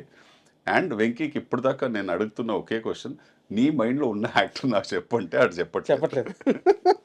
సో నేను ఆల్మోస్ట్ నేను ఇప్పుడు వింటున్న స్క్రిప్ట్స్ కానీ నేను చేయాలని ఆశపడుతున్న ఒక స్క్రిప్ట్స్ కానీ అలాంటి స్క్రిప్ట్స్ వెతుకుతున్నాను నేను. సార్ సీరియస్గా ఎప్పుడైనా చేయవచ్చు, అది చూసేశారు. బట్ ఒక ఆర్టిస్ట్గా ఒక యాక్టర్గా ఒక ఇది దాహం ఉంటుందిగా, సార్ అది వచ్చి మిగతా ఇలాంటి రోల్స్ చేయాలని. పైగా అంటే మీరు చెప్పారు కాబట్టి అంటున్నాను, హ్యూమర్ అనేది ఏమని చేస్తుంది సార్, మనుషులకి దగ్గర చేసేస్తుంది. రిపీట్నెస్ వాల్యూ ఎక్కువ ఉంటుంది హ్యూమర్కి. ఇప్పుడు మీరు ఒక సీరియస్ మూవీ చేశారు అంటే మిర్చి లాంటి పెద్ద ఇంపాక్ట్ సినిమాలు పక్కన పెడితే రేర్గా పడతాయి. అవును. ఒక సినిమాలో విలన్గా చేశారు, ఒకసారి చూస్తారు ఓకే బాగా చేశారు అనుకుంటారు. బట్ ఒక హాస్యం ఉండే క్యారెక్టర్ కానీ చేస్తే కరెక్ట్ రిపీట్గా చూస్తారు. Correct correct correct 100%. హ్యూమర్ ఒకటే అండి మీకు మీరు చెప్పినట్టు మిమ్మల్ని చాలా క్లోజ్ తీసుకెళ్ళిపోద్ది. సార్ ఎగ్జాక్ట్లీ కరెక్ట్ వర్డ్ వాడారు. నేను మీకు ఒక నా స్క్రిప్ట్ చెప్పాను, చాలా ఎక్స్ట్రాడినరీ ఇమోషనల్ స్క్రిప్ట్, చాలా సీరియస్ అయిన స్క్రిప్ట్ అది. సార్ బట్ దాంట్లో ఒక under layer humour throughout ఉంటుంది సినిమాలో. ఇది వచ్చి మనకి ఈ ఎక్స్పీరియన్స్ ఎక్కడ వచ్చిందంటే రాయడానికి మన అడ్వర్టైజింగ్ డేస్ నుంచి వచ్చింది నాకు. Sir. ఎలా అంటే ఇప్పుడు మీరు ఒక 30 సెకండ్స్ కమర్షియల్ చేస్తారు, ఆ 30 సెకండ్స్ కమర్షియల్ని ఒక క్రికెట్ మ్యాచ్లో వేయాలి బ్రేక్స్లో. ఆ క్రికెట్ మ్యాచ్ బ్రేక్స్లో మీరు వేసేటప్పుడు ఒక ఓవర్ అయ్యి ఇంకొక ఓవర్ స్టార్ట్ అయ్యే ముందు ఒక 10-15 యాడ్స్ వస్తాయి. అవును ఈ 15-20 యాడ్స్లో మీ యాడ్ని గుర్తు పెట్టుకొని దాన్ని రికాల్ చేయాలంటే హ్యూమర్ ఉంటే రికాల్ చేస్తారు. ఇది మన ఎక్స్పీరియన్స్, సార్ మనం ఇప్పుడు రాసాం 35 years బ్యాక్. సో స్క్రిప్ట్లోనూ మనం అదే చేస్తుంటాం. ఇప్పుడు మనం రాస్తున్న స్క్రిప్ట్స్ ఎన్నో స్క్రిప్ట్స్ అన్నీ సీరియస్ స్క్రిప్ట్సే. ఇమోషన్ అంటే ఒకే ఇమోషన్ కాదుగా, అవును బట్ ఆ ఇమోషన్లో అండర్ బెల్లీలో మీరు ఒక దాంతో వస్తున్న ఒక ఫీలింగ్ చూస్తే ఒక హ్యూమర్ వస్తూ ఉంటుంది. ఆ హ్యూమర్ ఇంపాక్ట్ ఎలా ఉంటుందంటే రికాల్ వాల్యూ ఎక్కువ. Correct sir. అదే. అండ్ మీరు సౌత్లో నాకు తెలిసి అన్ని భాషల్లో చేశారు మూవీస్. నాకు మీరు చాలా స్ట్రైట్ ఫార్వర్డ్గా ఆన్సర్ చెప్పండి దీనికి. తెలుగు ఇండస్ట్రీలో మాత్రమే మీరు చూసిన గొప్పతనం ఏంటి, తెలుగు ఇండస్ట్రీలో మాత్రమే ఉన్న సమస్య ఏంటి? పర్సనల్గా మీరు అడిగితే నేను ఇప్పటిదాకా సమస్య ఏంటి ఫేస్ చేయలే తెలుగులో. ఎందుకంటే నాకు ఇప్పుడు మీరు దమ్ము నుంచి చెప్తున్నారు, సార్ 2011 అది 2025 వచ్చేసాం. సార్ నేను సమస్య ఏంటి చూడలే. ఇది ఫ్రాంక్గా చెప్పాల్సిన ఒక ఆన్సర్. సార్ సమస్య చూసుంటే చెప్పేసేవాడిని. నేను ఒక గొప్పతనం చూసింది ఏంటంటే ఇక్కడ యూనిటీ చాలా స్ట్రాంగ్ ఉంది. Sir production unity, production quality చాలా స్ట్రాంగ్ ఉంది, అండ్ ప్రొడక్షన్ వాల్యూస్ చాలా స్ట్రాంగ్ ఉంది. అది కాకుండా ఇక్కడ మనం ఒక మాట ఇచ్చేస్తే ప్రొడక్షన్ సైడ్ నుంచి ఆ మాటకి నిలబడతారు. నేను యాజ్ అన్ యాక్టర్ అదే విట్నెస్ చేసింది. సార్. సో అది ఒక గొప్ప విషయం కదా. అంతే కదా. ఈ రోజు ఉన్న ఒక సిచ్యువేషన్ లో ఉమ్, ఏది ఏది నేను కమిట్ చేస్తాను నీతో సంపత్ దానికి నేను ఆనర్ చేస్తానని చెప్పేది వితౌట్ ఈవెన్ రైటింగ్ లో. ఉమ్, సమ్ టైమ్స్ వితౌట్ రైటింగ్ అనేది ఎన్నో అగ్రిమెంట్స్ ఉంటుంది. అది Sir. పక్కన పెడితే ఎన్నో విషయాలు మనం ఓవరాల్ గా ఓవరాల్ గా చెప్పేసుకుంటాం. చెప్పేసుకుంటాం. దాని మీద నిలబడేది ఉమ్, ముందుగా. సార్. అది ఎక్స్ట్రాడినరీ. అయితే సంపత్ రాజుకి టాలీవుడ్ లో రెమ్యూనరేషన్ ఆపేసిన లేకుంటే సగం ఇచ్చిన నిర్మాతలు ఎవరు లేరు. అలా నేను ఇప్పుడు దాకా ఒక్కరిని చూడలా. మీరు చాలా అదృష్టవంతులు అయితే. అవునా? ఇంకోటి ఏంటంటే చూడండి, అది నేను చెప్తున్నది ఇంపాక్ట్ వచ్చి రెండు సైడ్ లో ఉండాలి. సార్. ఎలా అంటున్నాను, ఇప్పుడు మీరు ఒక ప్రొడక్షన్ హౌస్ నా దగ్గర వచ్చారు. సార్. ఓకే, నా దగ్గర వచ్చి డైరెక్టర్ వస్తారు, కథ చెప్తారు అని చెప్పారు. కథ నచ్చింది, ఒప్పుకున్నా, మీరు వచ్చి రెమ్యునరేషన్ మాట్లాడతారు. ఇప్పుడు మీరు రెమ్యునరేషన్ మాట్లాడిన తర్వాత నేను చెప్పేది ఏంటంటే మీరు అగ్రిమెంట్ వేసి ప్రాపర్గా అగ్రిమెంట్ ఎలా ఉందో అలా ఫాలో అయితే మనం చేద్దాం అంటాను. మీ ఇంటెన్షన్ నన్ను ఎలాగైనా చీట్ చేయాలి, ఇతనికి డబ్బులు ఇవ్వకూడదంటే ఇదన్నీ చేయరుగా, మీరే వెళ్ళిపోతారు. సో నేను అలాంటి వాళ్ళతో పని చేయలేనే. ఎందుకంటే ఫస్ట్ ఆఫ్ ఆల్ మీరే రారు. Sir. ఎందుకంటే ఒక అగ్రిమెంట్ లేకుండా నేను పని చేయను. సో మీరు మీ ఇంటెన్షన్ వచ్చి స్ట్రైట్ కాదంటే మీరు రారుగా. Sir. అండ్ రెండోది, నేను ఇప్పుడు కాదు, నేను ఎప్పుడు ఉండను అలా లైఫ్లో. మీన్స్ సరేరా పని వచ్చేసింది, ఏదో చేసేద్దాం, ఏం వస్తుందో తర్వాత చూసుకుంటాం, అలాంటి క్యారెక్టర్ కాదు నేను. నేను చాలా చాలా particular గా. క్లియర్గా పర్టికులర్గా అన్ని చెప్పేసి తర్వాత అన్ని చేస్తాను. Sir. సో అక్కడ మీకు ప్రాబ్లం రాదు. మీరు మీ లోపల క్లారిటీ ఉండాలి ఫస్ట్. సార్. అండ్ మీరు గతంలో ఒక విషయంలో కోర్టు వరకు వెళ్ళారు. శరణ్య గారితో మీ ఎక్స్ వైఫ్ అని విడాకులు అది తప్పది, అది రాంగ్ న్యూస్. Wrong news. మీరు కోర్టుకు కూడా వెళ్ళినట్టున్నారు. లే దీనికి వెబ్ ఛానల్ కి ఛానల్ కి నేను నోటీస్ నోటీస్ పంపించారు. పంపించాను. వాళ్ళు ఎక్కడ ఉన్నారో తెలియదు. అది ఫేక్ న్యూస్, చాలా సర్క్యులేట్ అయిపోయింది. బట్ ఈరోజు మీ ఇంటర్వ్యూ అని చెప్పి నేను ప్రిపేర్ అవుతుంటే స్టిల్ ఇంకా యూట్యూబ్లో శరణ్య గారు మీ ఎక్స్ వైఫ్ అని వీడియోలు ఉన్నాయి, ఆర్టికల్స్ ఉన్నాయి.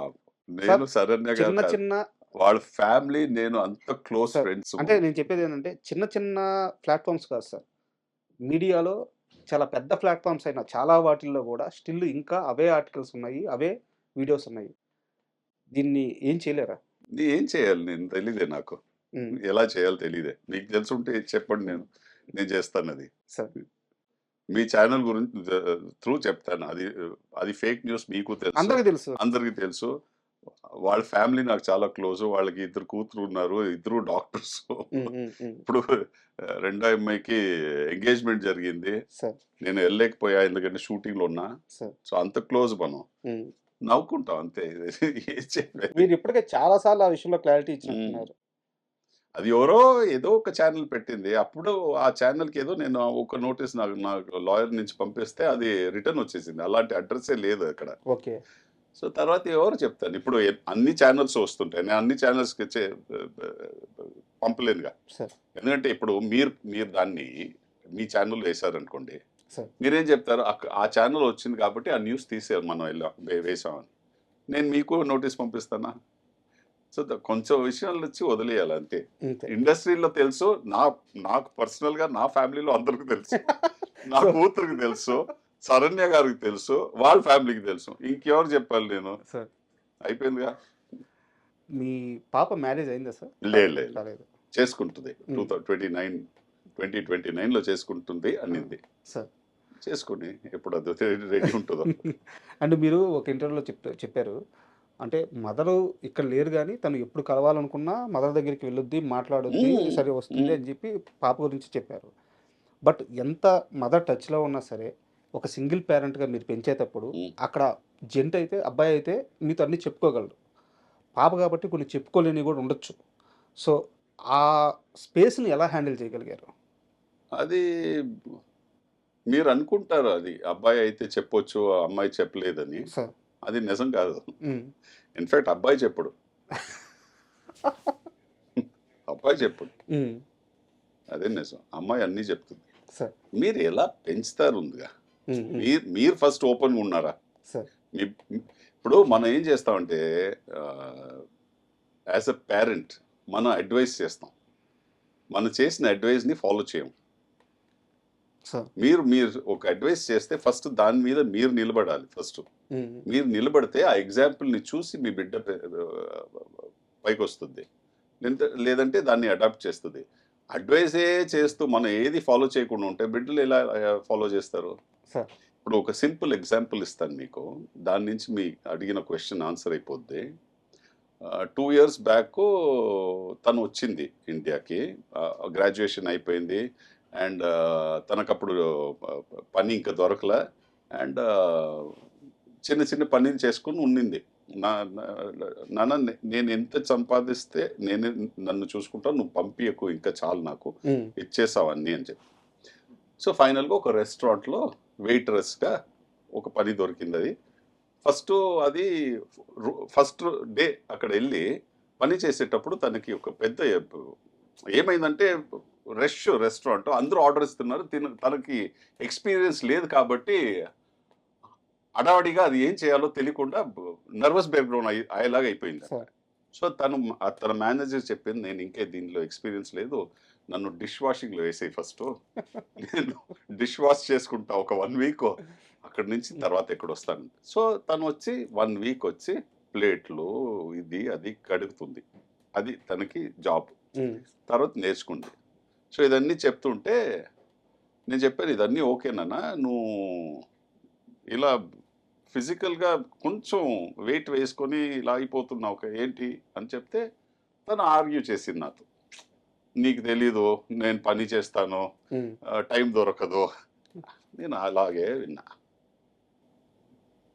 సరే టైం లేదు, నేను పని చేస్తా, నువ్వు పని చేస్తున్నావు, నా పని ఇంకా ఫిజికల్, సార్. నీ పని టైం ఉంది, నా మ్మ్. పనికి టైం లేదు, బట్ నేను నా ఫిజిక్ని చూసుకుంటానుగా, నేను హెల్త్ చూసుకుంటానుగా, ఇదన్నీ చెప్పు. అయిపోయింది, డిస్కషన్ అయిపోయింది. ఇంక ఇప్పుడు అది వెళ్ళిపోతుంది ఒక 15 రోజు తర్వాత. ఎయిర్పోర్ట్లో వచ్చి, నానా take care of yourself, take care of your health ఇదని చెప్పింది. I said it's none of your business to advise me. నువ్వు చూసుకున్నప్పుడు నాకు చెప్పకూడదు కదా. ఆన్సర్ ఇచ్చారుగా. అక్కడ దిగింది, ఉమ్, 2 days తర్వాత నాకు మెసేజ్ పెట్టింది, ఐ జాయిన్ జిమ్ నానా, okay. I'm planning my workouts properly. Um, అంతే. మనం ఫస్ట్ ఎగ్జాంపుల్ కరెక్ట్గా ఉండాలి. బాగుంది సార్ ఎగ్జాంపుల్. మనం బిడ్డలు ఎప్పుడు నువ్వు ఇలాగ ఉండాలి అలా ఉండాలి, నీకు ఇది తెలియదు అది తెలియదు, తప్పండి. ఇప్పుడు ఎప్పుడు మొబైల్ చూస్తూ ఉంటారంటారు ఉమ్, చిన్న పిల్లల్ని. వాళ్ళు పుట్టిన టైం నుంచి మొబైల్ చూస్తున్నారు. నేను పుట్టిన టైంలో మొబైల్ చూడలా. వాళ్ళ తప్పు కాదు, నా తప్పు కాదు, బట్ నువ్వు చూస్తూ ఉంటావు, నువ్వు బట్ మీరు అది డిసిప్లిన్గా మీరు అడాప్ట్ చేస్తే వాళ్ళు చేస్తారు. లైక్ ఫర్ ఎగ్జాంపుల్, మీరు నన్ను 9:30 తర్వాత 10 o'clock తర్వాత నైట్ పిలిస్తే నేను మాట్లాడను, ఎందుకంటే ఫోన్ నా దగ్గర పెట్టుకోను. ఉమ్. ఇంట్లో ఉంటేను 10 తర్వాత బయటికి రారా? నేను బెడ్రూమ్కు తీసుకెళ్ళను ఫోన్ని. నైట్ లైఫ్ తెలీదా మీకు? నేను నైట్ లైఫ్ ఎక్కడ చేయను. పార్టీలకు వెళ్ళరా? పబ్బులకి? నేను చేసిన పబ్లు, నేను వెళ్ళిన పబ్లు కానీ నేను చెప్తే అది ఇంకో ఎపిసోడ్ కావాలి మీకు, ఎందుకంటే నేను చేసిన టైం అవన్నీ చిన్నప్పుడు ఎప్పుడు చేసి స్టార్ట్ అయిందో పబ్స్ 1990s లో. మీరు పబ్లు ఇప్పుడు చూస్తున్నారు. నేను చెప్పే పబ్ వచ్చి బెంగళూరులో. సార్. అది మీ పబ్ కల్చర్ స్టార్ట్ అయిందే బెంగళూరు నుంచి. బాంబే నుంచి పబ్స్ గురించి చదవడానికి ఎవరో వచ్చారు, వాళ్ళు పబ్ ఓపెన్ చేయాలంట బాంబేలో. సో మమ్మల్ని రోజు చూస్తూ మమ్మల్ని స్పెషల్ ఇన్వైట్ చేశారు బాంబేకి. ఓకే. మనం ఫ్లైట్ తీసుకుని బాంబేకి వెళ్ళాం. అవన్నీ చేసి అన్నీ చేసి అండ్ ఇప్పుడు చేసేటప్పుడు నేను చేయకూడదని చెప్పను ఎప్పుడు. నేను అందరికి చెప్పేది అంటే చేయండి, but you should know your limits. And most important thing is మీరు ఎప్పుడు వద్దని చెప్పాలి, అది మీ దగ్గర ఉంది. మీరు రజనీకాంత్ గారిది అరుణాచలం సినిమా చూసారా? దాంట్లో అరుణాచలంలో రజనీకాంత్ గారు అంటే వాళ్ళ కొడుక్కి ఒక కండిషన్ పెడతారు, చుట్ట తాగుతున్నాడు అంటే ఒక రూమ్ నిండా చుట్టలేసేసి ఇక లైఫ్లో మళ్ళీ చుట్ట గురించి మాట్లాడుకున్నంత ఎంజాయ్మెంట్ చేసి ఆయన బయటికి తీసుకొస్తారు అనమాట. మీ లైఫ్లో ప్రతిదీ అలాగే జరిగింది? అలాగే ఇప్పుడు మా అన్న ఇప్పుడు లండన్లో ఉంటాడు. చిన్నప్పుడు బాగా తినేవాడు వాడు. ఉమ్, ఉమ్, అప్పుడప్పుడు కిచెన్కి వెళ్తాడు, తీసుకుంటాడు, తింటాడు, అలా ఉండేవాడు వాడు. అతన్ని మా అమ్మ కంట్రోల్ చేయలేదు. ఉమ్, ఒకరోజు మా నాన్న ఏం చేశారంటే ఇలా సంక్రాంతి రోజు పండుగలో కింద కూర్చోపెట్టి ఎల వేసేసారు.